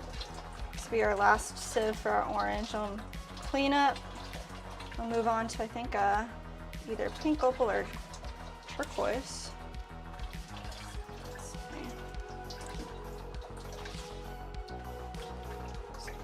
Actually, I have all the chemicals out right now for clear, so I want to mix up if we need black, I'll mix up black, and then we won't add water to it because we want to go from light to dark when we're mixing these glazes, so we're not polluting our water with a black glaze right off the bat.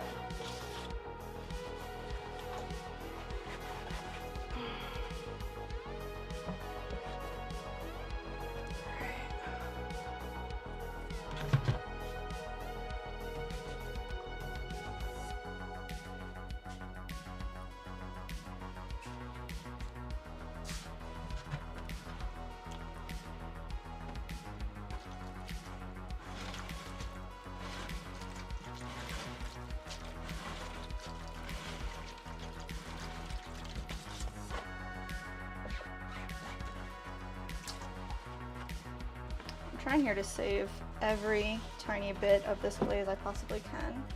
Just adding like a little bit of water into each part, washing it off and adding it back to our bucket.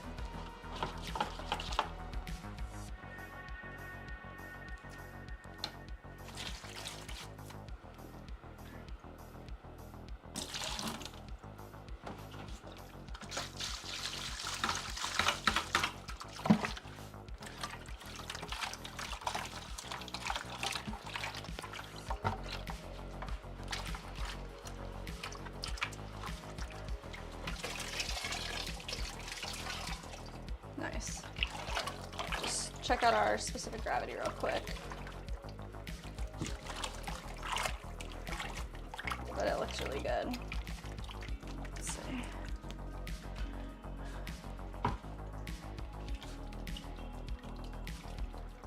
Nice.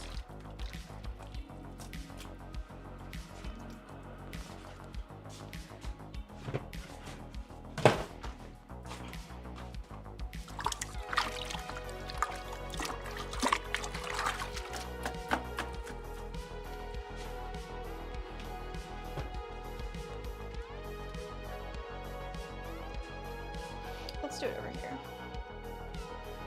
Y'all can see it a little bit better. So can I. Alright. Our beaker.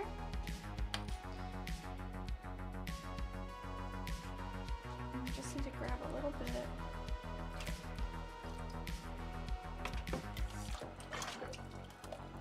Of our glaze.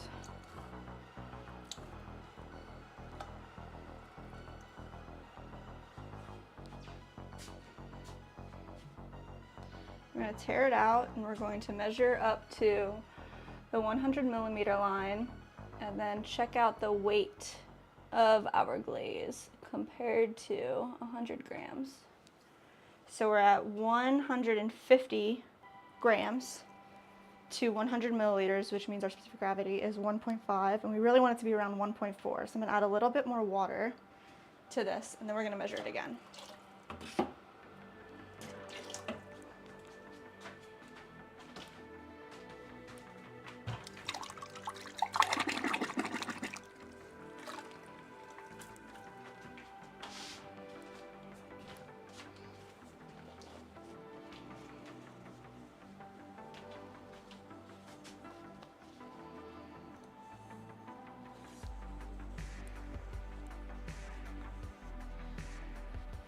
Making your own glazes takes more time than just going online and purchasing a commercial glaze, but the cost difference is exorbitant. It's insane.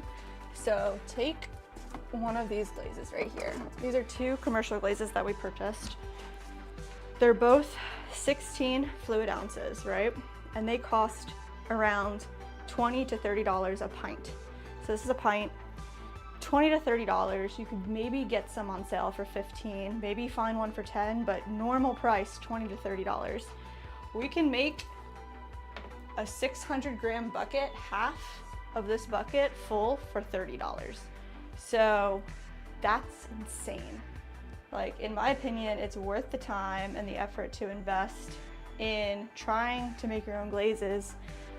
If you have the resources, if you have the means to do it, do it. It's freaking so much better. All right, so we're just gonna add a little splash here. Just like that. Give it a stir.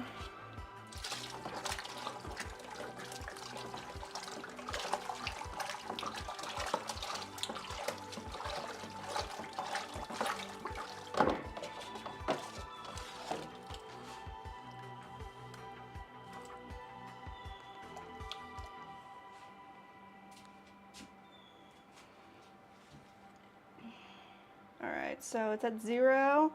We're gonna put 100 milliliters of orange glaze in here.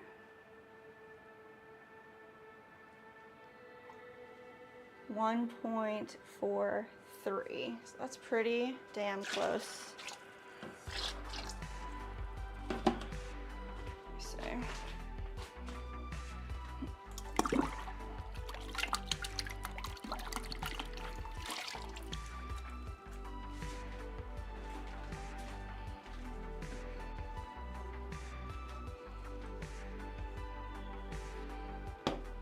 I'm just gonna add the teeniest, tiniest little splash of water in here and call it a day.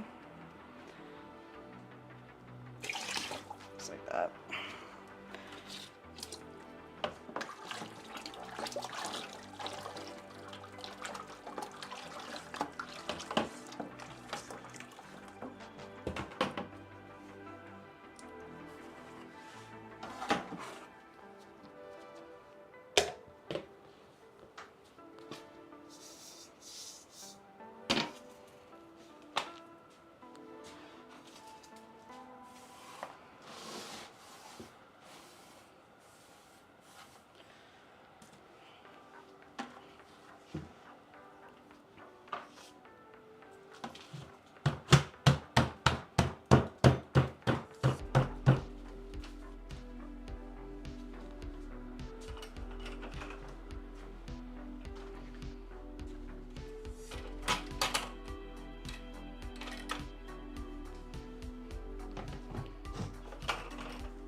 All right. We're gonna clean up all of our pieces that we used for our tangerine, and then we're going to do this again and make a black glaze.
Clean up our whole area here.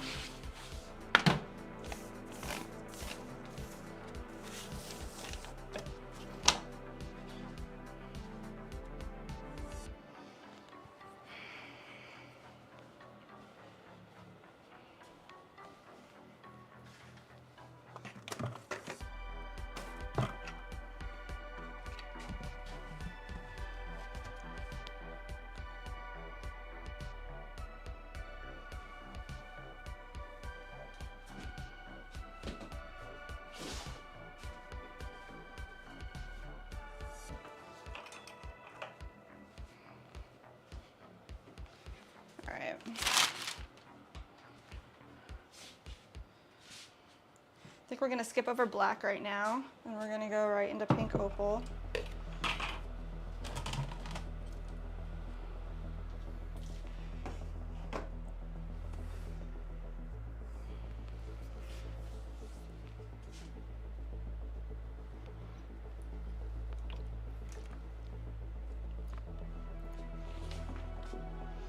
Let's see what we got going on. All right, for pink opal, we're gonna make a 6,000 gram batch here.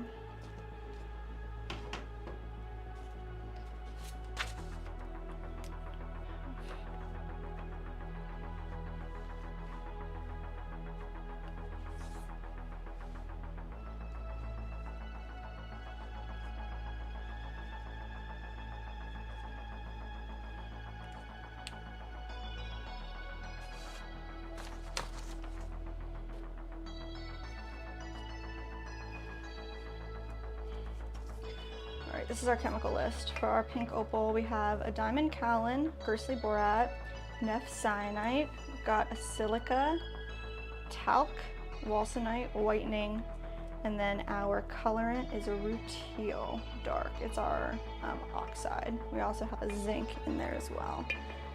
So I want to also, we're going to start at the top of this list here and start adding chemicals into our bucket, but I do need,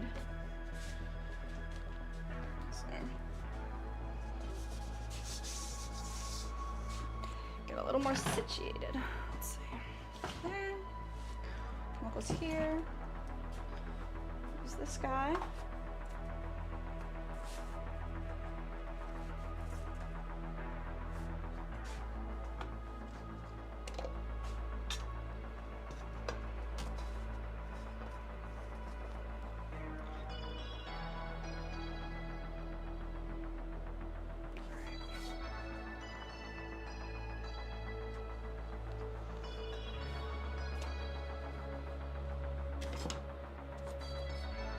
All right, guys, it's respirator time. Put this bad boy back on.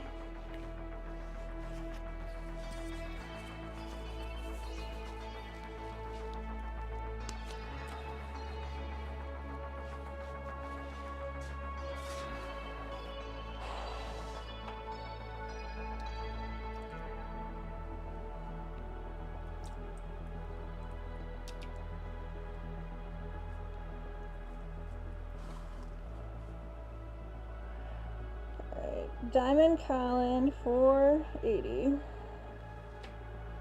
first.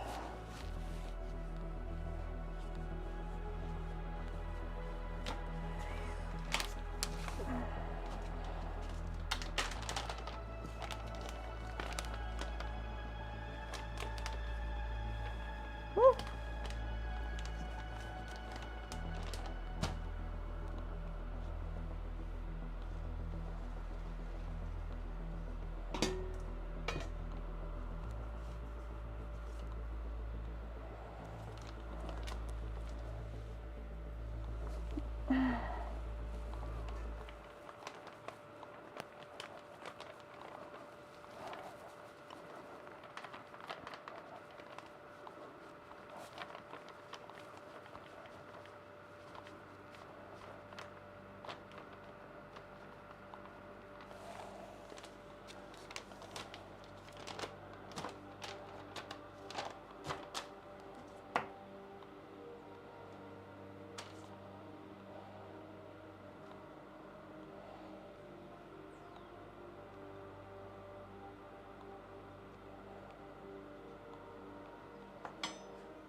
Firstly, 600.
Next cyanide, we're going 2,280. This might be this whole bag. All right.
That's it. That's all I got.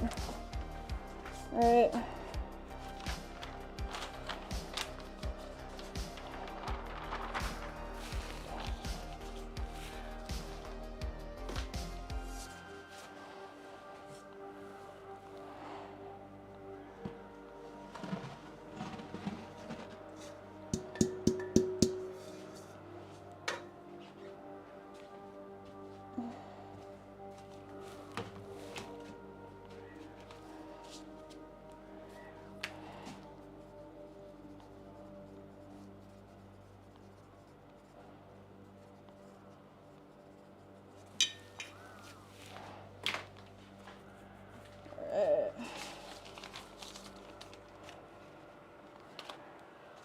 What's next?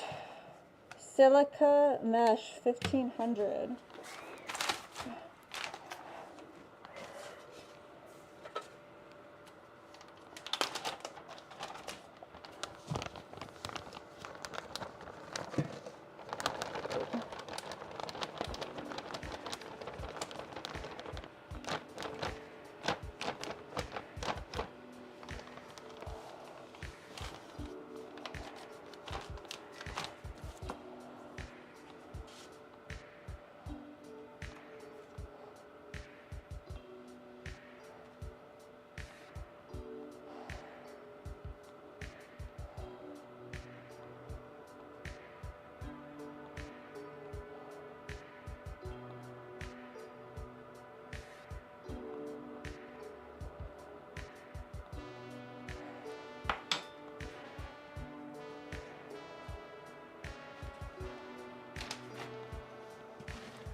Talc.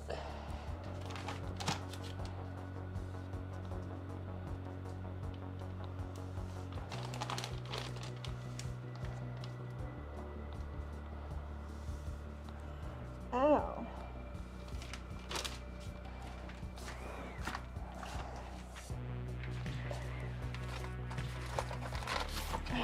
Talc.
All right, talc. Done.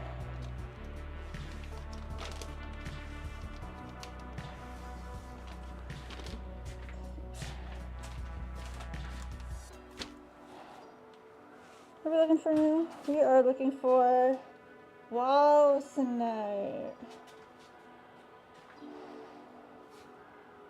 Walsenite.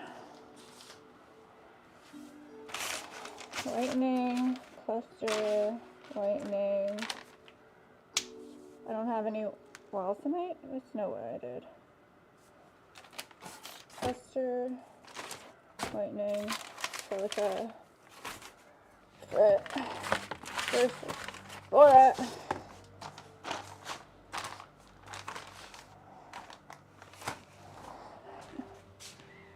Supposed to have walsenite. 120. Oh, it must be up here.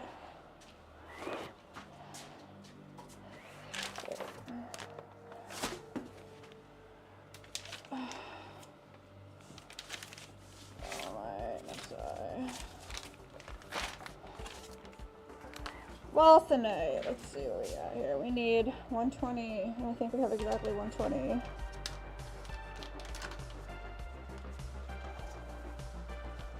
Nope, more than 120. Holy shit.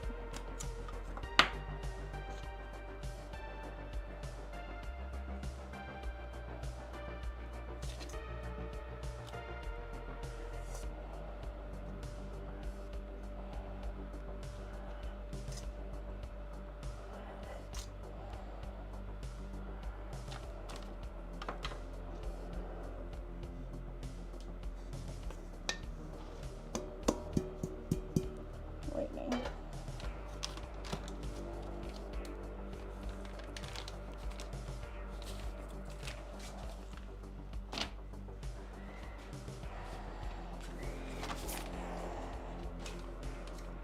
Thor 20.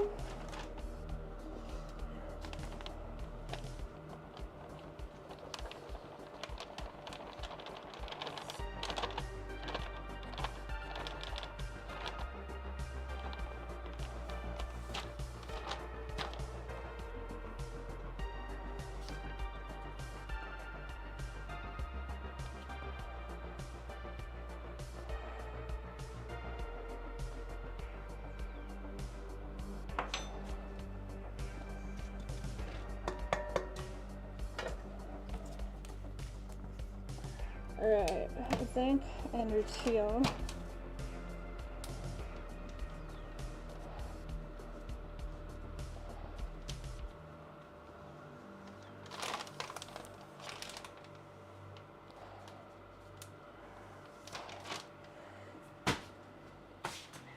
Find it.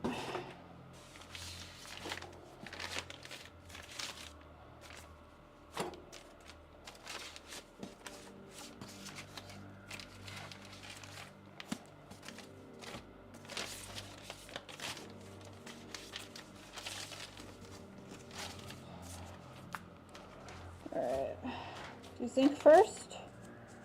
300.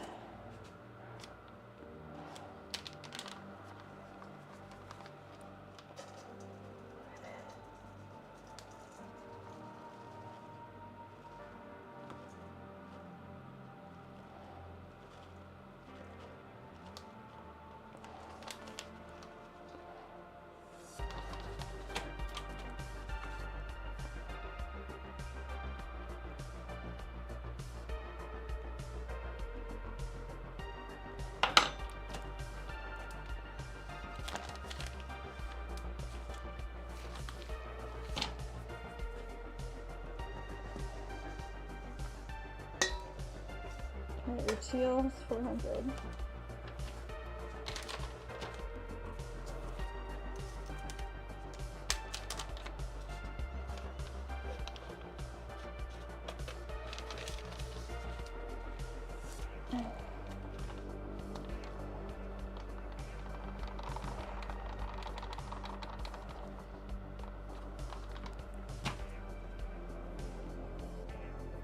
$480.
I want to add 120 bentonite actually.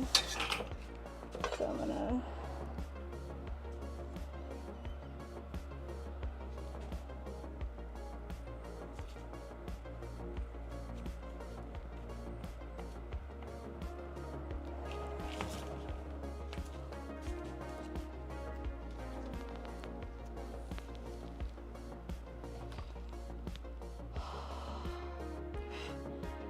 Naya World, what are you spamming in the chat?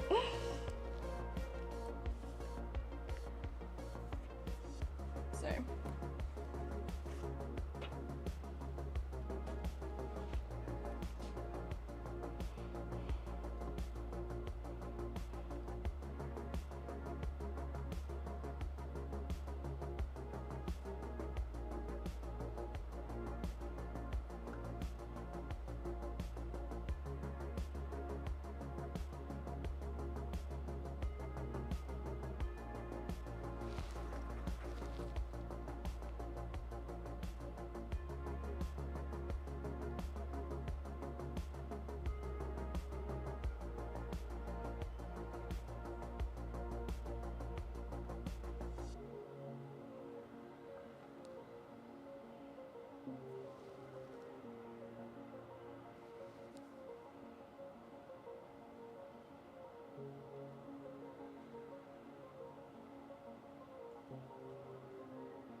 All right, we're going to get some water for our glaze.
All right, y'all, I'm gonna pour this water in here.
it is a chunky. Take a while here and just mix it up real good.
So I'm going to scrape off all the old clay, or all the old glaze from the sides as well. We're gonna re-sieve this whole bucket. I need to find my blue scraper.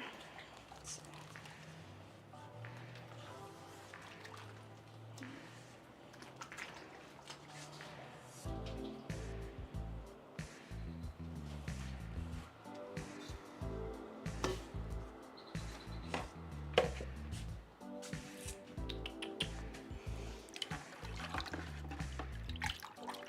Left behind.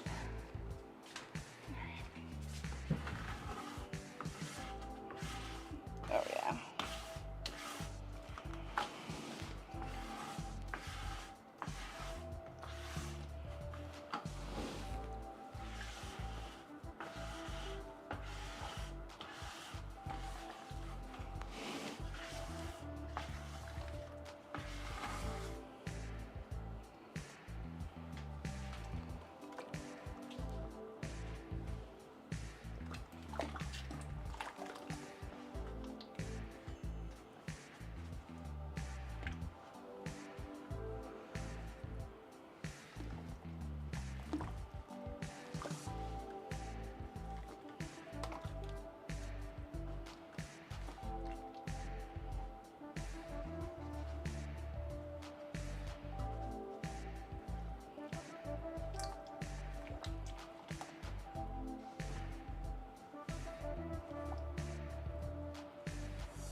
Amber, welcome. How's it going? We're mixing up glazes today.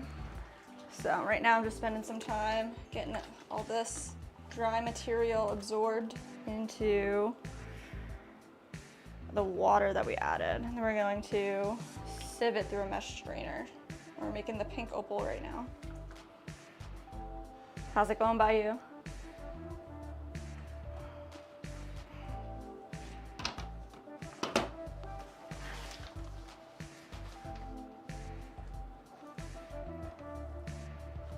Hope I didn't miss you.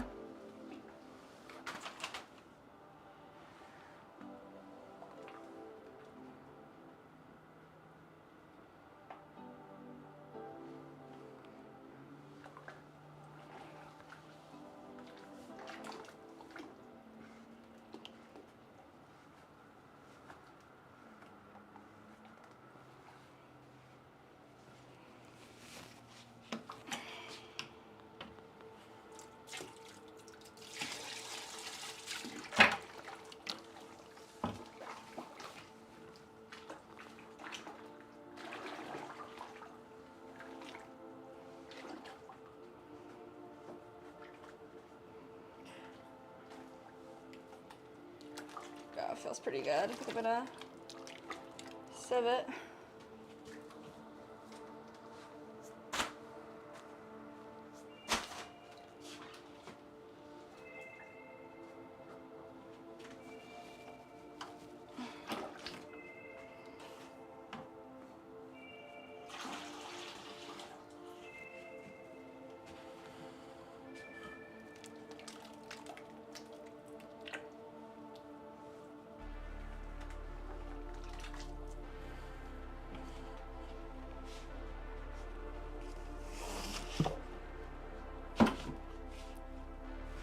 Alright, we're gonna pour our mixture through this mesh strainer here.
Guys.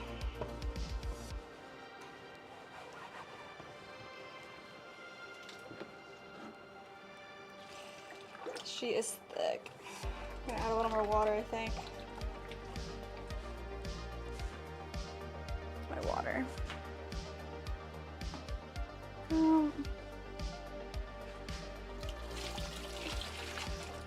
Yeah.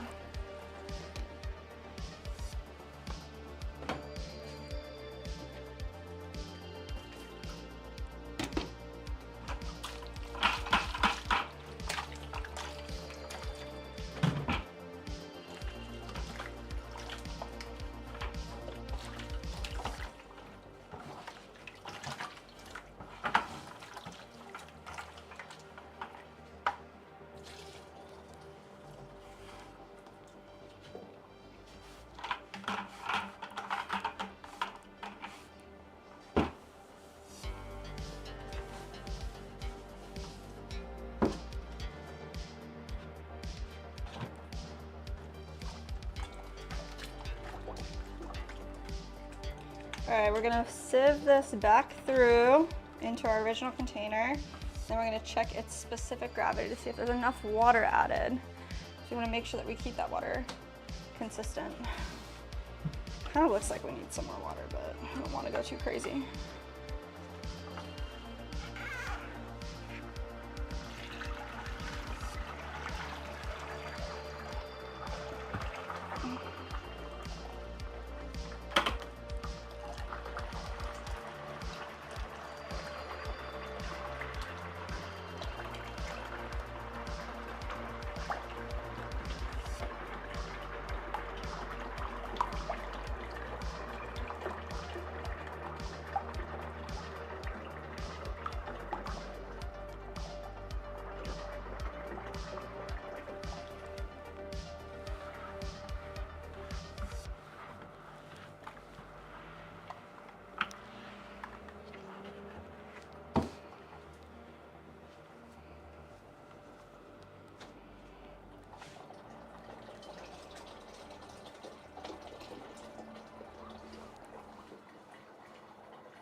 $6.15.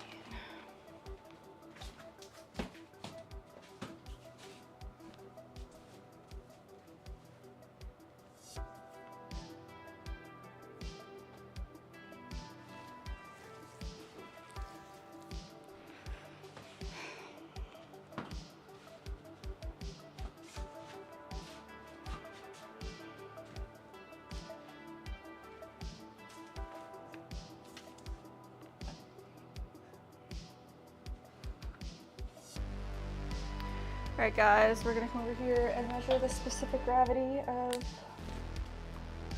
this pink opal that we made.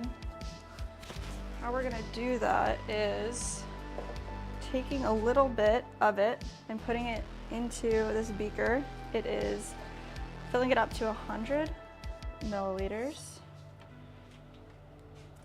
and looking at the weight that it reads out in grams. So I'm gonna mix this batch up really well. And I'm going to grab, hopefully, just enough, without making a huge mess. Let's see.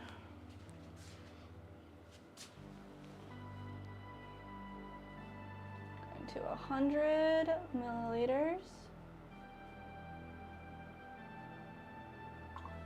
Measures 1.6, so it definitely needs more water. All right, let's add that back in here. Wash it out. We want it to be 1.4, so it needs to weigh a little less. Adding the water, allow it to weigh a little less.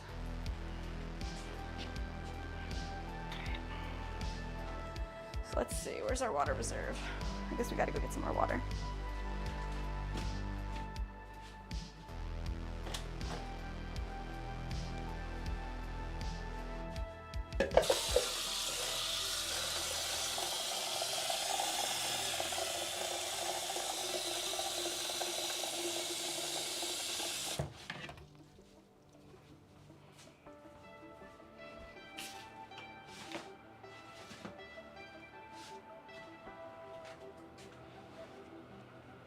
gonna add about like 2 cups of water here.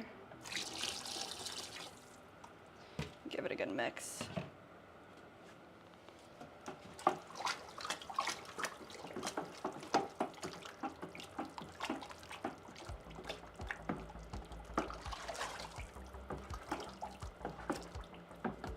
All right, let's try it again.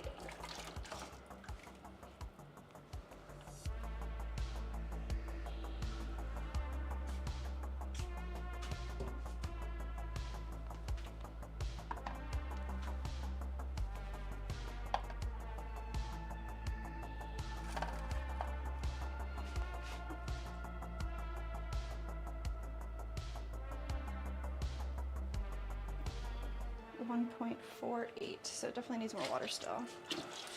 That is crazy. All right.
.46. That's crazy. Let me make sure what I'm doing is right here.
Okay, that's 1.41. That's what I'm calling it. That's good. So I had to add about 16 ounces of water to the 600 grams batch to move it 1 decimal of specific gravity. That's good to know.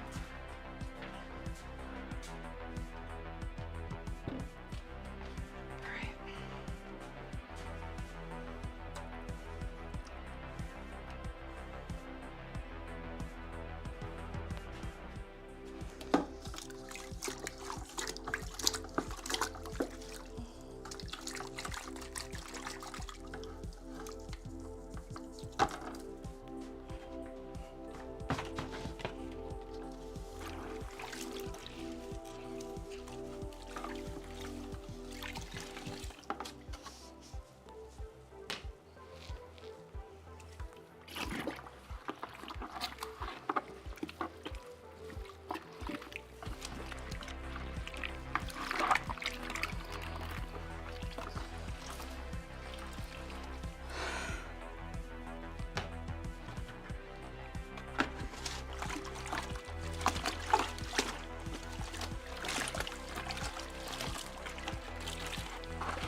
Got 2 more to do. I'm gonna take a 5-minute break.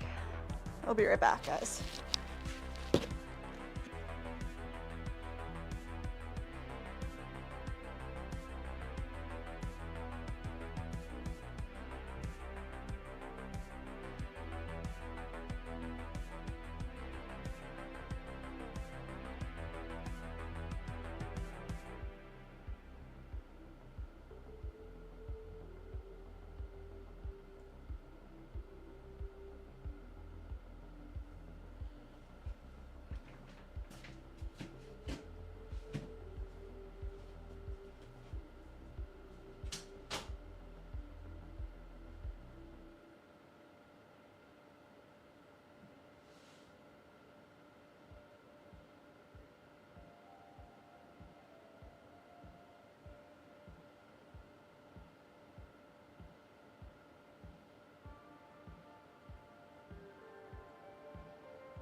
All right, y'all. We're back and I am getting tired. We're gonna whip these last 2 glazes out and I'm going to cheers, y'all. Cheers. It is 6:30 here, so we're gonna drop this turquoise, do this real quick. And then we have a small amount of blue to mix up for a special order. So let's get this done skis.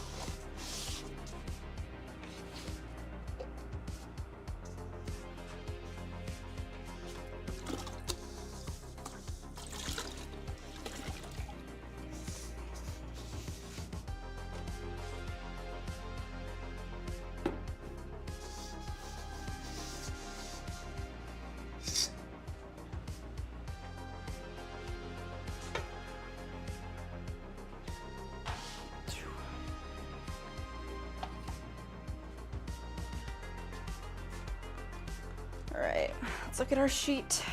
Here it is. We're doing 600 grams of turquoise, starting off with bentonite. We have to wear a respirator for this, so.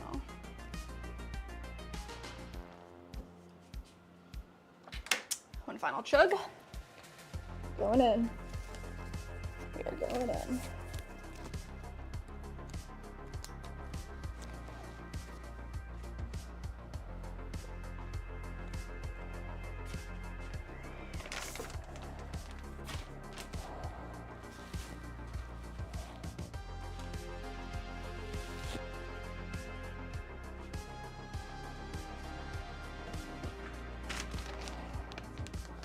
What did I do with it? There it is. Alright. Our first chemical is bentonite. It's an agent to help the clay stay separated while in the bucket so it doesn't get all clumpy and gushy. We're adding 120 grams of that.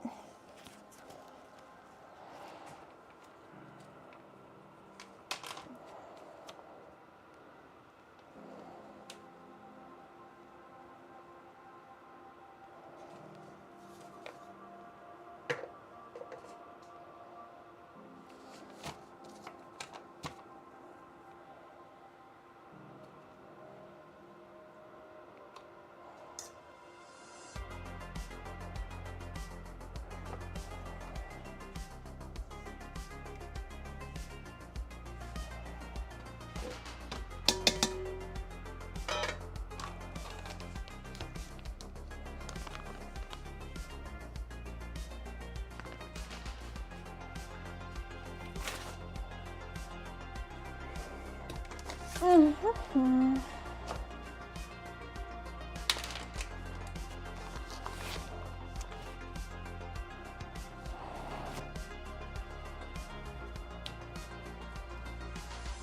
Two, 1, 6, 0.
Dolomite.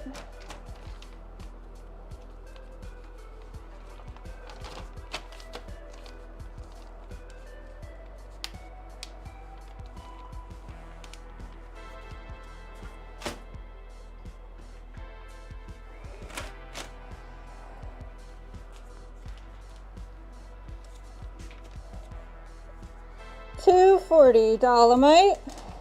All right.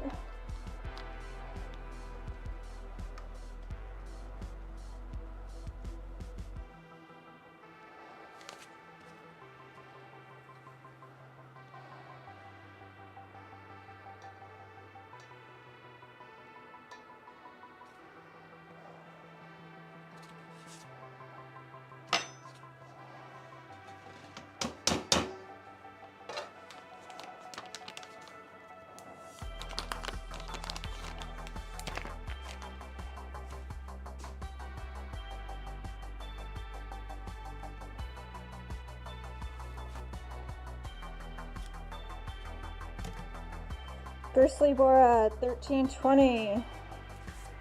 Let's do it. Grizzly.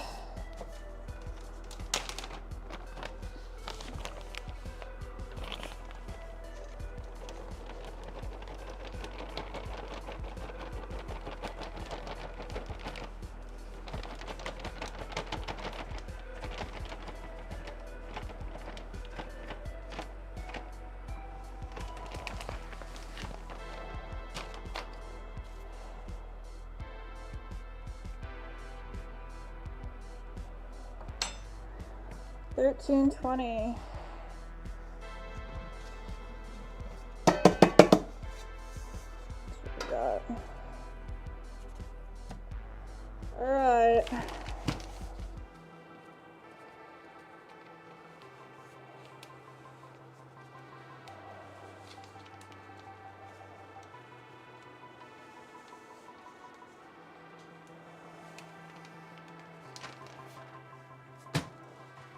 Next, silica 1620.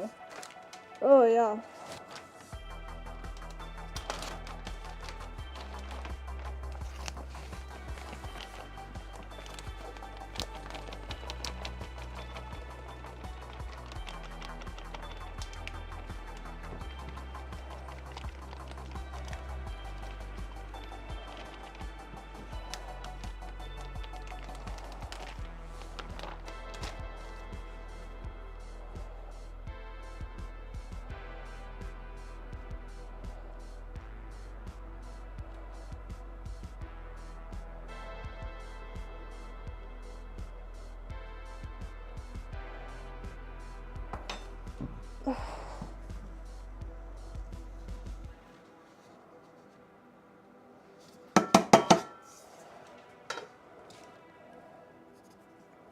Whitening 650.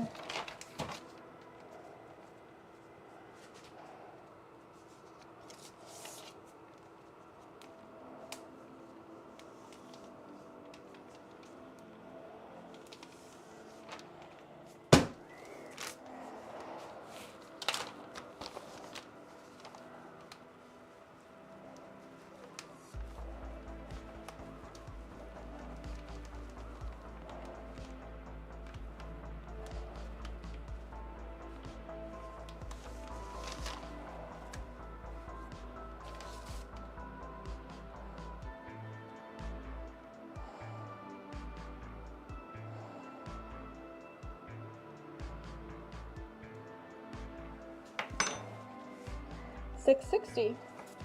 Always double check.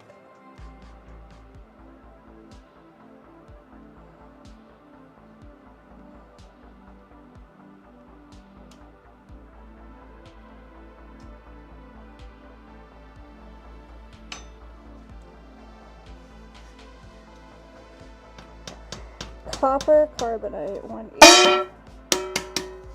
Copper carbonate 180.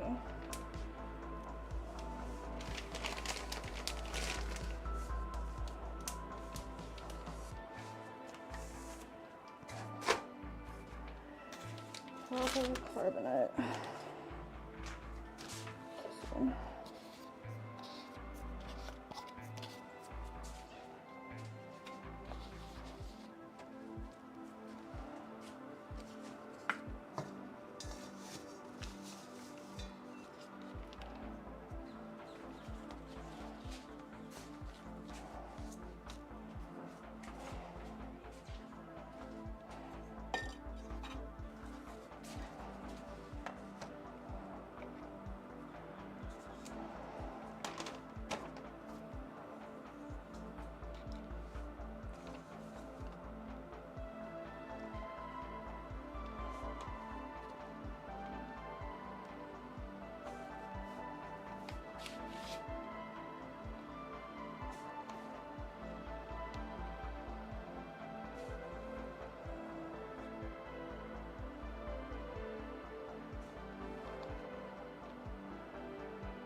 Alright, we're gonna grab some water for this glaze.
Water.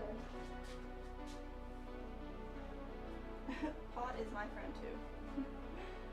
Shout out, Shake Daddy. We're gonna grab some water.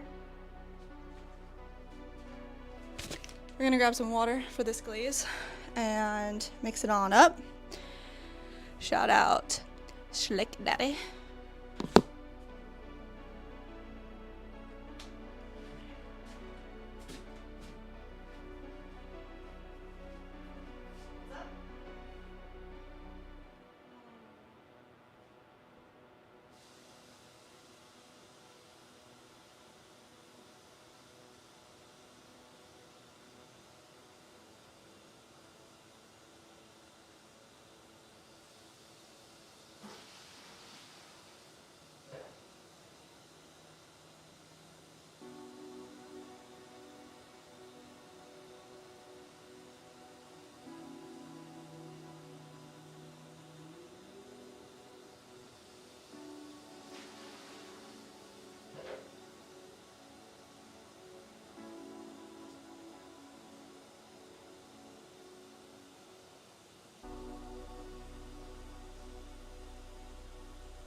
What's up?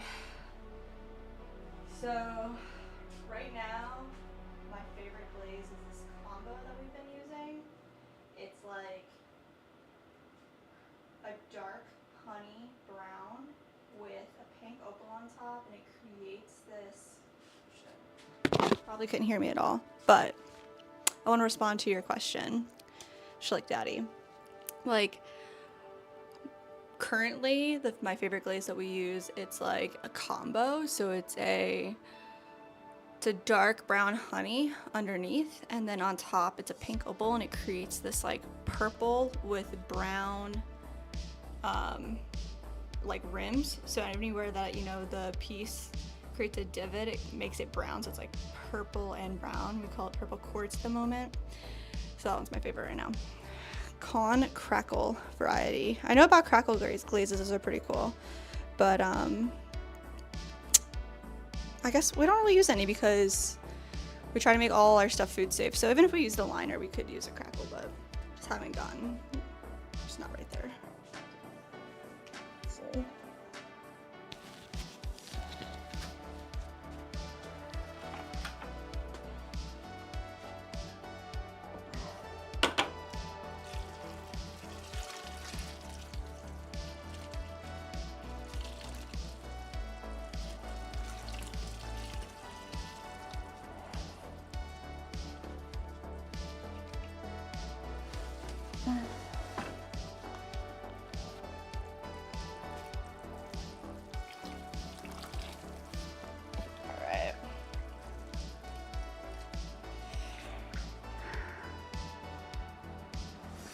So it sounds like a pretty glaze you got going on. Thanks, man. Yeah, we have, I think, 7 or 8 main glazes, and then we mix them. So it's like a total of 14 glazes that we use right now that we really like.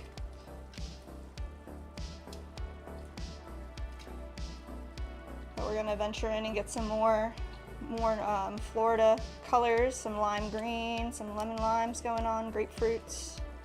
Pretty pumped about that.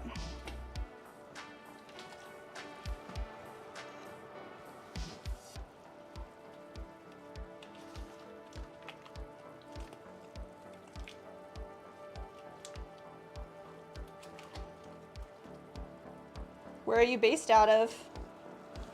You throw or hand build right now?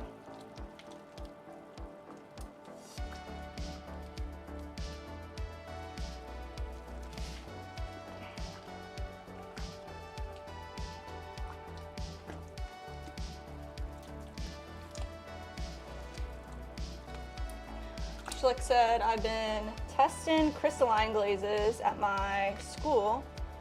It's been very interesting. Huge rabbit hole. Oh my God. Definitely a huge rabbit hole, man. Crystalline glazes are pretty cool. When we first started experimenting with glazes that, you know, the community spot we were at had offered like free glazes for everyone to use. And then we started experimenting with like store-bought ones and bought some crystalline ones, and they were really cool. But right now we have access to like a large kiln. So it's like 28 by 28. And doing an entire kiln load of a crystallized, like with a slow cool, that's just like way too much work. And like, I'm not trying to go down that hole, especially like with how much they drip. You throw at your school, you're taking high school ceramics course. Hell yeah, man. That's awesome. I don't even think I touched clay in high school. It wasn't until college, really. And then I didn't major in it. But once I got out, I couldn't stop. So it's like it's a hobby for a while until Nick and I moved to Florida and started our business down here. Do you have any references for glaze professionals? If there's anything that we could help you with, feel free to like send us an email or a DM and we can answer any questions that you could have. My favorite resource at the moment is, I use like glaze.org overall, and then also Old Forge Creations. They create a lot of really cool glazes and tell you about them. So I really like them. Do you know about them, Old Forge?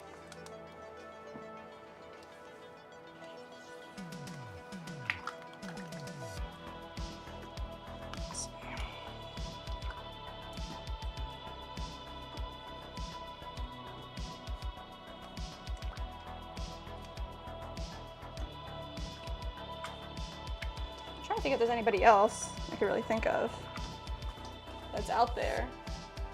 Both familiar websites, yeah. Nice. Yeah, I think Glazy's so dope. The fact that there's like a straight up Reddit for glazes, it's pretty awesome.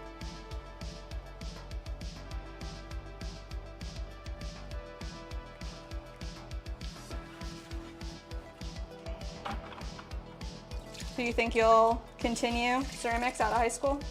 Like keep on trying to make ceramics?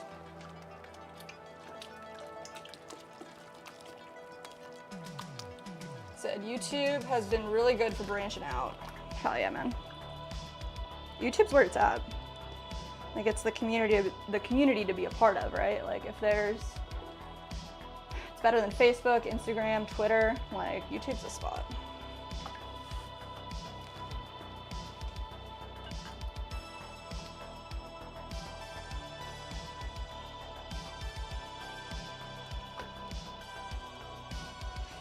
Say like the other place that I've looked at, I think it's called Digital Faire, and they're like kind of an old school website.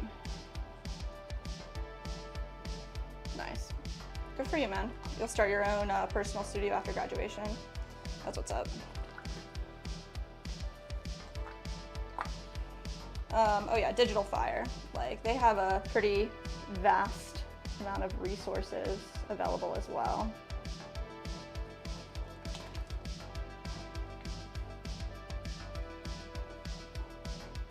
I think when we were looking into mason stains a lot, they have a lot of test tiles with mixes and stuff that they had done. It's like pretty cool to see what other people have done. And then of course you gotta do all your own testing, but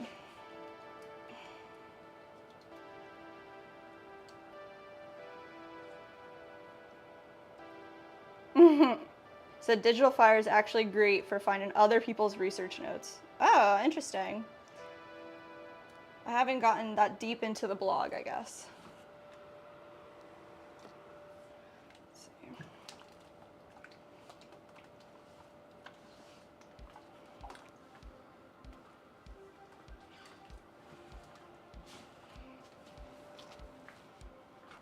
Yeah, we have our studio here. It's a home studio. So we have this split off. So it's half computer setup, half ceramics throwing. And on this side, it's all like mapped off with plastic. So we don't like ruin the flooring or anything. And then we can do all of the throwing and glazing here.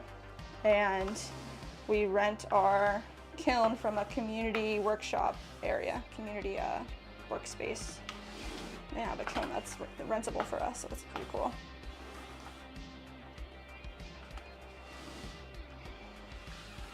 Said most of your crackle glazes came from digital Faire. Oh, nice. That's what's up. Yeah, it's a cool community of people out there. Most of them. Right.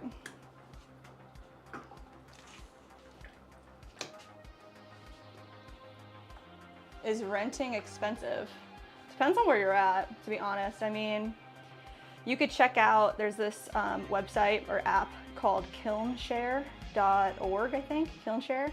And it's like a map across America, I think other countries too, where you can see what other people's kiln, who has a kiln around you, like just a personal kiln, and somebody's like trying to rent out their kiln. Like we've got ours up on there too, but we've rented anywhere from like $30 a load to $200 monthly. So it just depends on like where you're at and like what somebody's willing to charge. I don't know. We do it full time, so it's definitely worth it for us to, we pay per month at this community studio to rent out the kiln. We can fire as much as we want, which is awesome. And we have like, at the moment, total control over the kiln. Yeah, for sure. Yeah, it's Kilnshare. It's pretty dope. And then you can just like, I think what it has them set up so it's like pinpoints, and then you have to DM each person and ask them what they charge. But usually people get back to you really quick.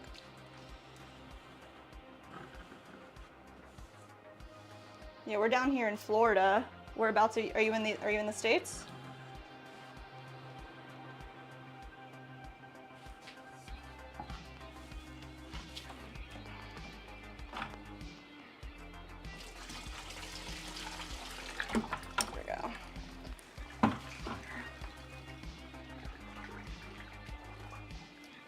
Utah area. Nice.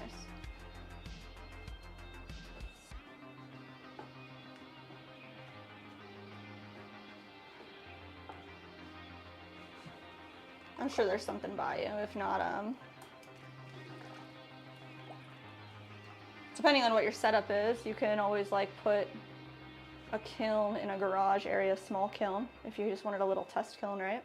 You don't have to have a big kiln. Those small dull kilns plug into a regular 120 volt outlet. They just need a designated circuit breaker. They're supposed to. And then the larger ones, you need like a washer dryer hookup, right? The 220 volt.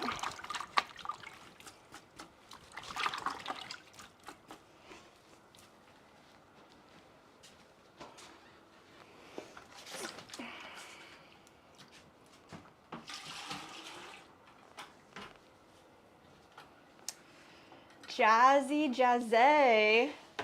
Hey girl, what's up?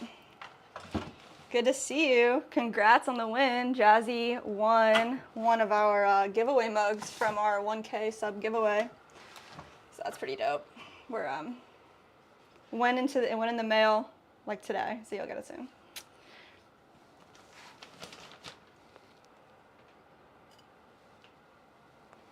Just got back from Harlem. Wow, that's awesome. What's out there? What were you doing?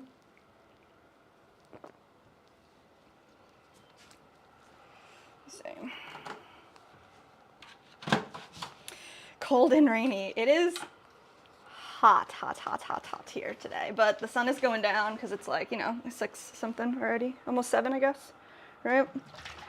So finally getting cooled off.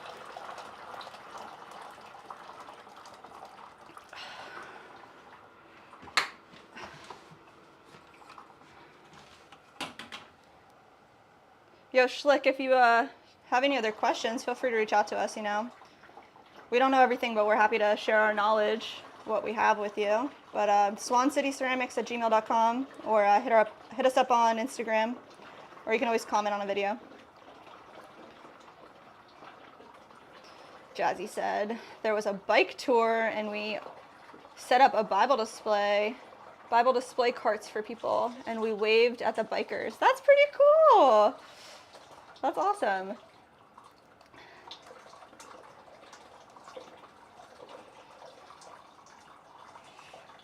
Was it like a really crazy bike marathon? Is that what they call them? They used to have those in Pennsylvania, back in Philly when we were out there.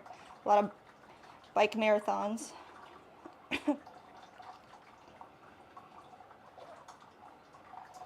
That's awesome.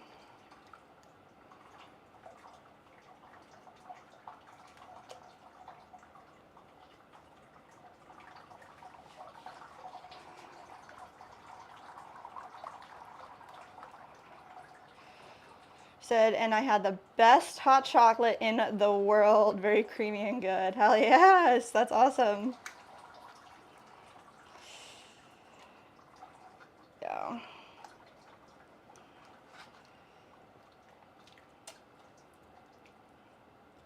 Hot chocolate sounds so amazing right now. It goes to the 5 boroughs. Wow, that is a huge, bike ride then, huh? Bike marathon. Shout out to Harlem Cafe, keeping it real, giving Jazzy the best hot chocolate she ever had in her whole life. That's what I'm talking about.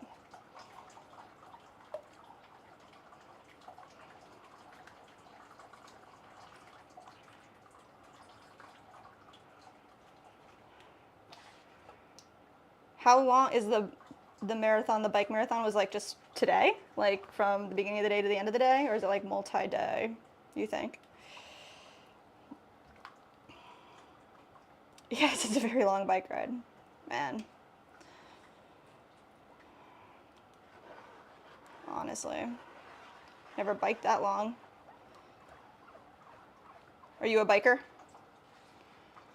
feel like in the city it's so much easier to be a biker, but we did that back then too. We had a bike down here for a while. It was really nice in Florida. Just today. Oh, it was that bad? It was that rainy? That rainy? It's sad. I bet you if they were sweaty and gross, they probably appreciated it a little bit, but it is terrifying to bike in the rain when it can be super dangerous, right? You don't want to slip and fall if you're going that fast, especially in a marathon.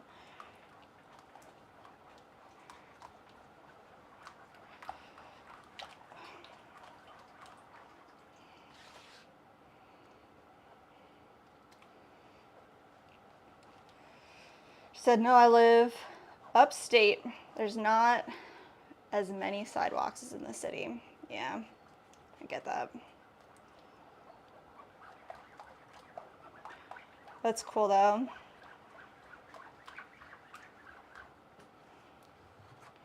It's nice to get out and explore another type of environment, another town. There are bikes everywhere to rent. and it's much safer. Yeah, like those Uber bikes they got now, the Limes. Is that what they call them? That's crazy.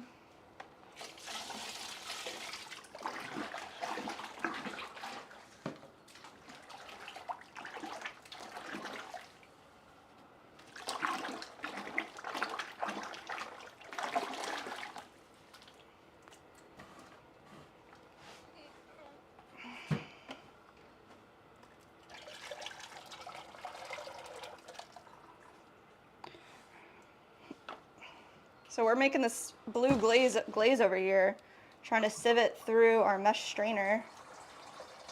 We've got one more glaze to do after this, just like a darker blue. That's like a special order for a customer.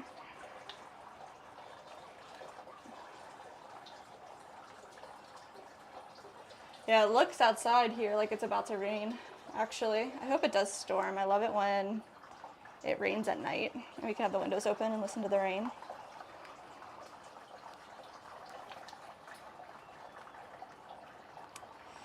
Jazzy said, keep up all the good work. Just wanted to pop in and say hello. Gonna curl up under the covers and watch a movie. Yes, we just watched all 3 of the Star Wars movies for May the 4th be with you day yesterday. We went to the theater. So, I don't know, watch a Star Wars movie for us. Thanks for popping in and saying hey. We appreciate you, and congrats on the win. Let us know when you get your mug in the mail.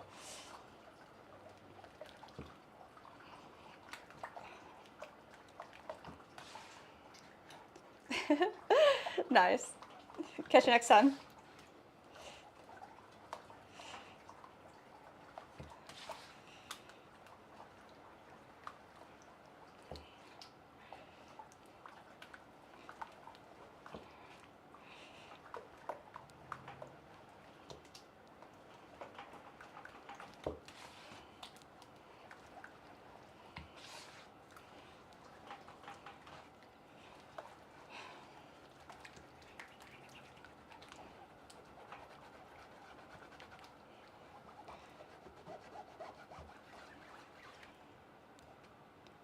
Man.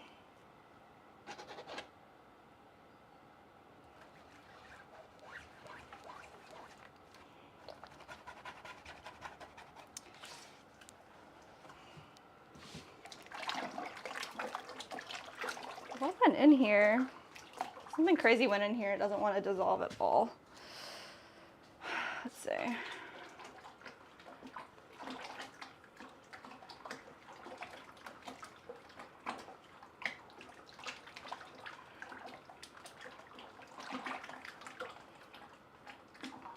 It's got to be this Custer feldspar. It's like having a really hard time dissolving.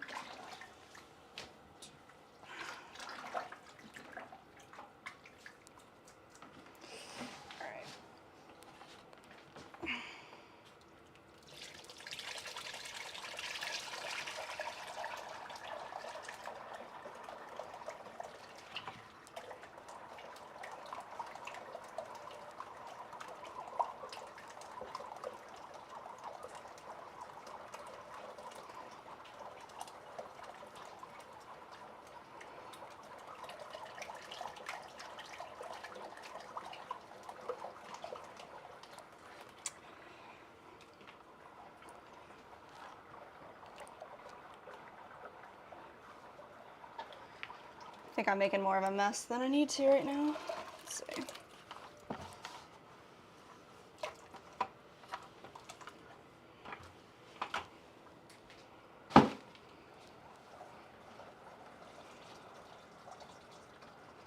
Yo, Schlick, you still there? What's Utah like? Cause I've never been out there, but all I know is like about the mountains.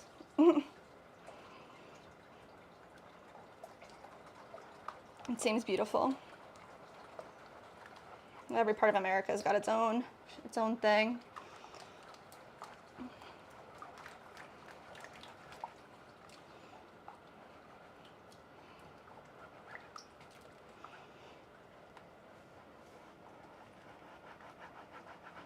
Oh man.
Oh man.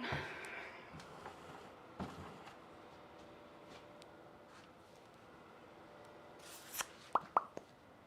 definitely had a thing of water. Where's she at?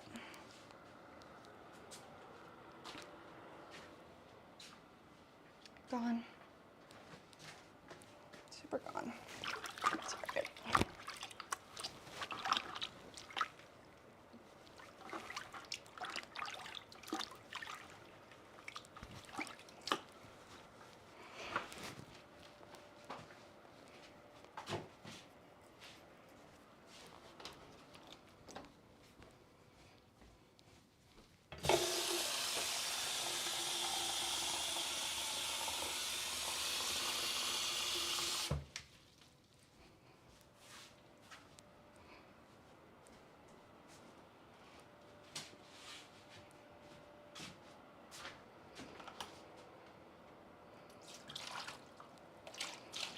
All right.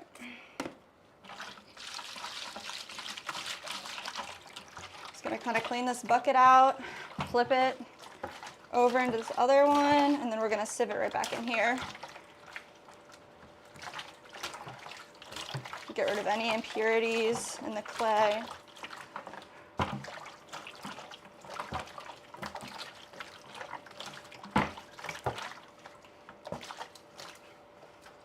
There we go.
All right. Let's see where we're at here. This is super, super thick. Oh my gosh. All right.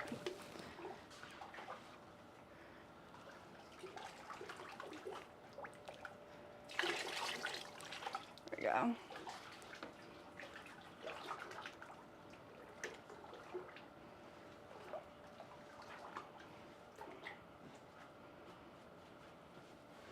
Let's give this a big old sieve.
right, guys. This is our final sieve for the turquoise color glaze. Then we're gonna check out the specific gravity. Make sure we're on point. So.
This is still so thick.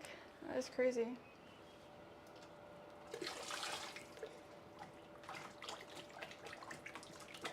All right, let's just see what the specific gravity is and then go from there, I guess.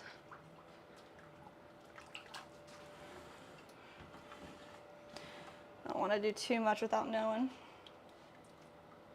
Here's our sponge. All right.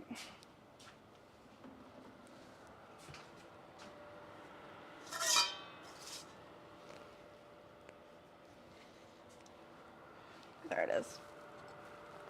All right, so pretty much we're going to measure 100 milliliters of blue glaze and see what the weight is.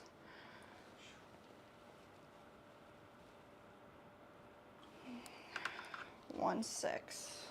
So.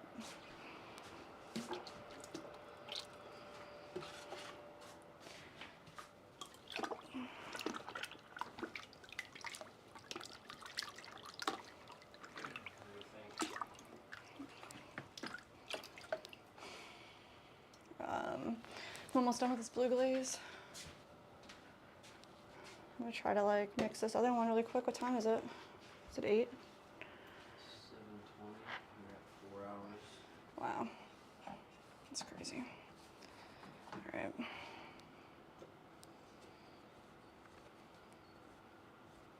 Did you see Jazzy Jazz? That's cool. All right.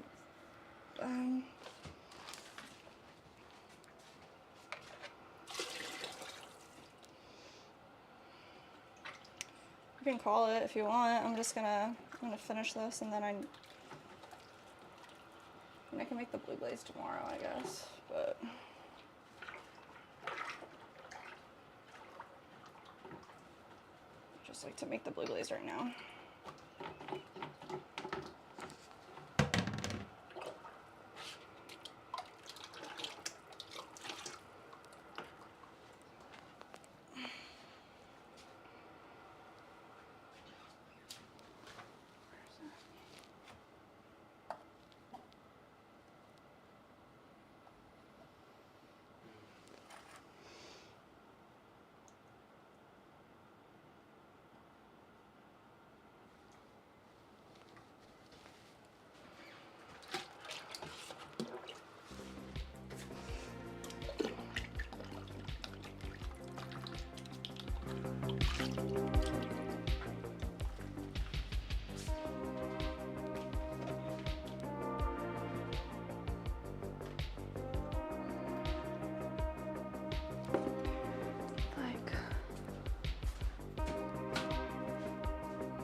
Shut it down.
145.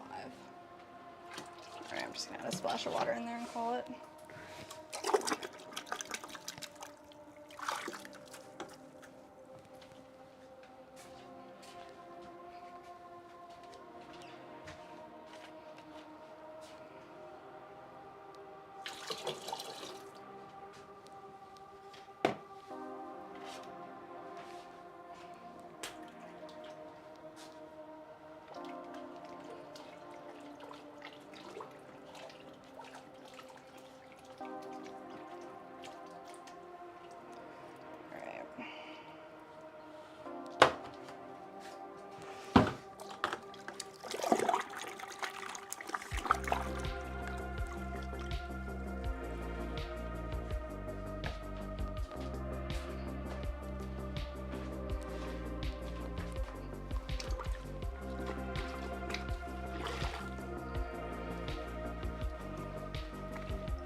Blue.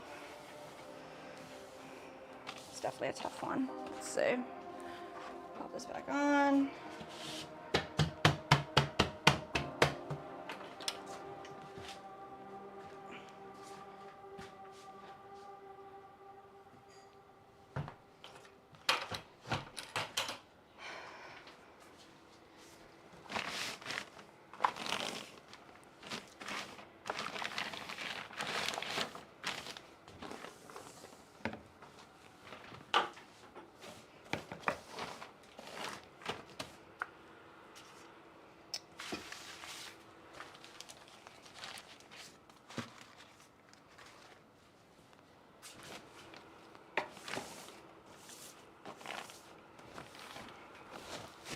All right, we gotta look up what this glaze is.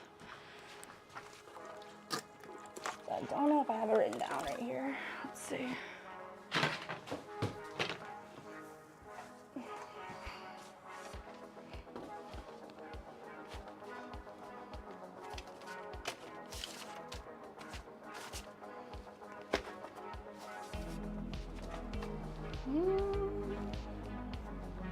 It's not.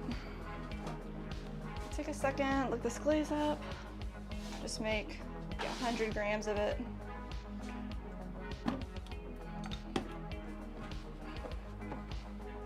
Just need enough for 2 bowls.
Trash pen, all right.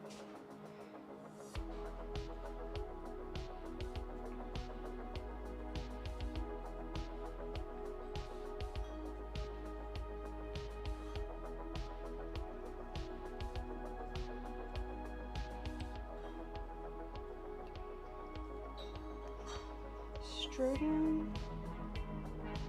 Strong tongue. Oh my gosh.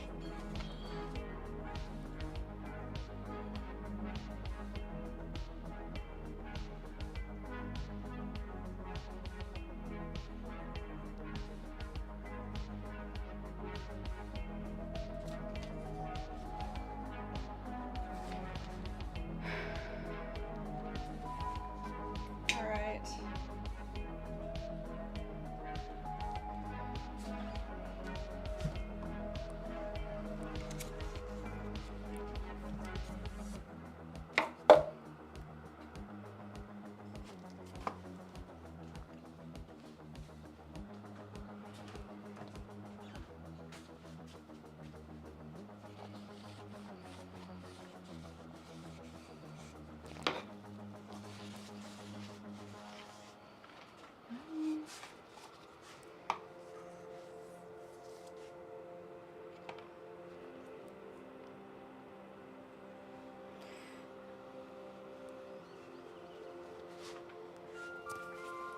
Start with silica.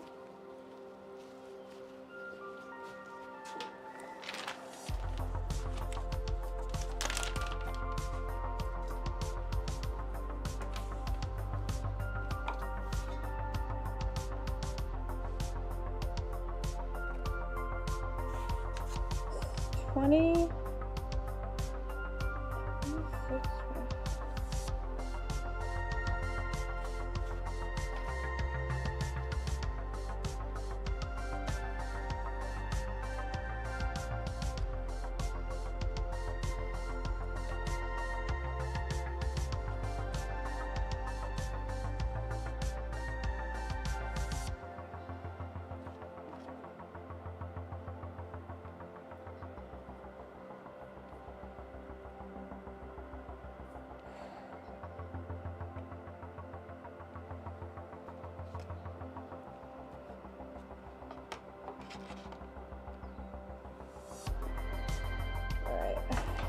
26. 200.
$26 and 26 is 12, 52.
Perfect.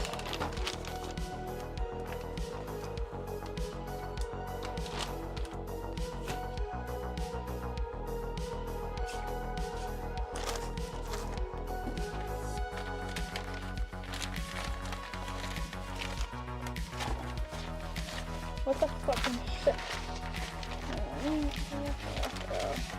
I know you are here. Where are you there? 14th, 28.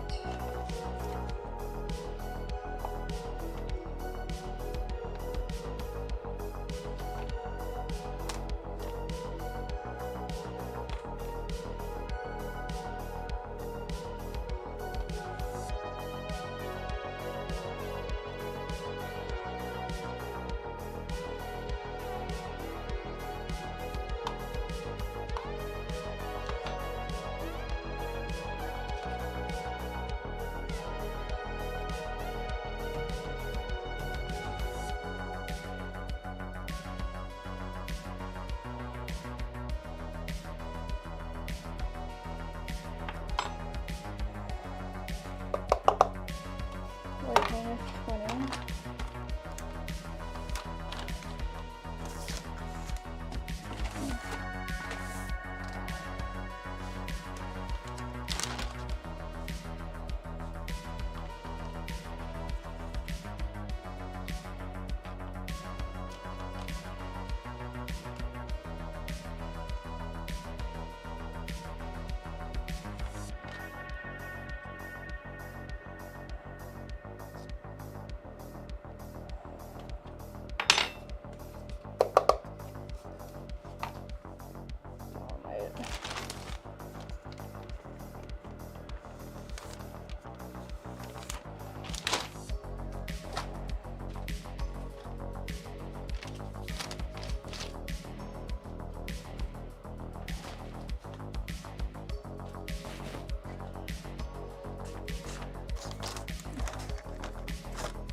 What the fucking...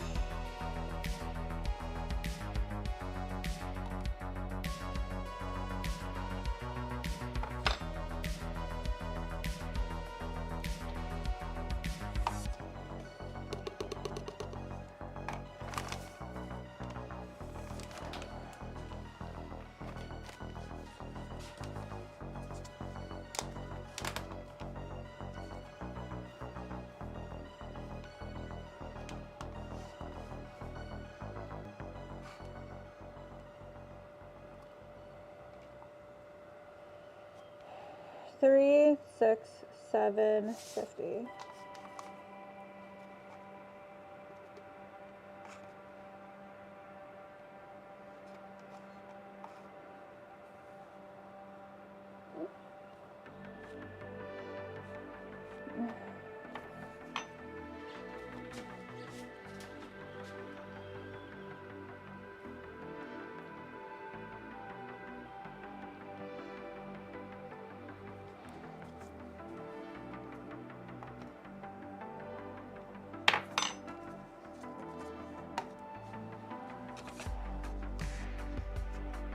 I'm missing a thing.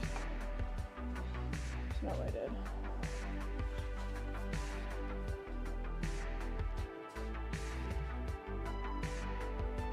There it is. 2.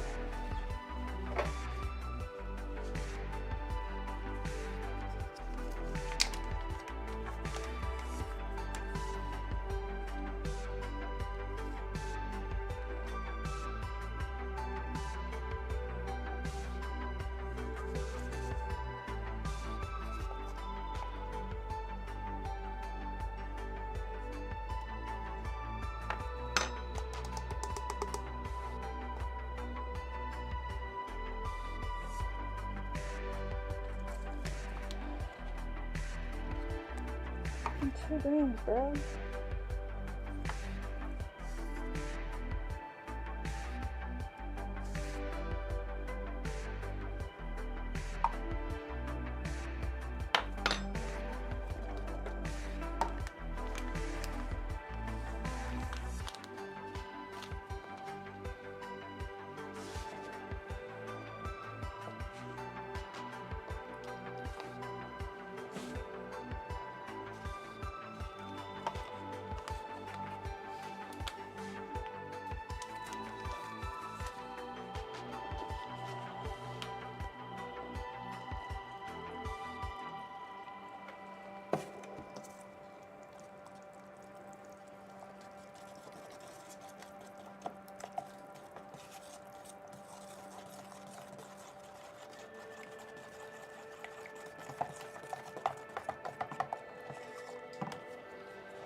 Whew.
We made a pretty small batch here pretty quickly. It's a 200-gram batch of medium blue. Probably end up making, I don't know if it'll cover up 2. I think it will cover 2 bowls. That's all we needed to do.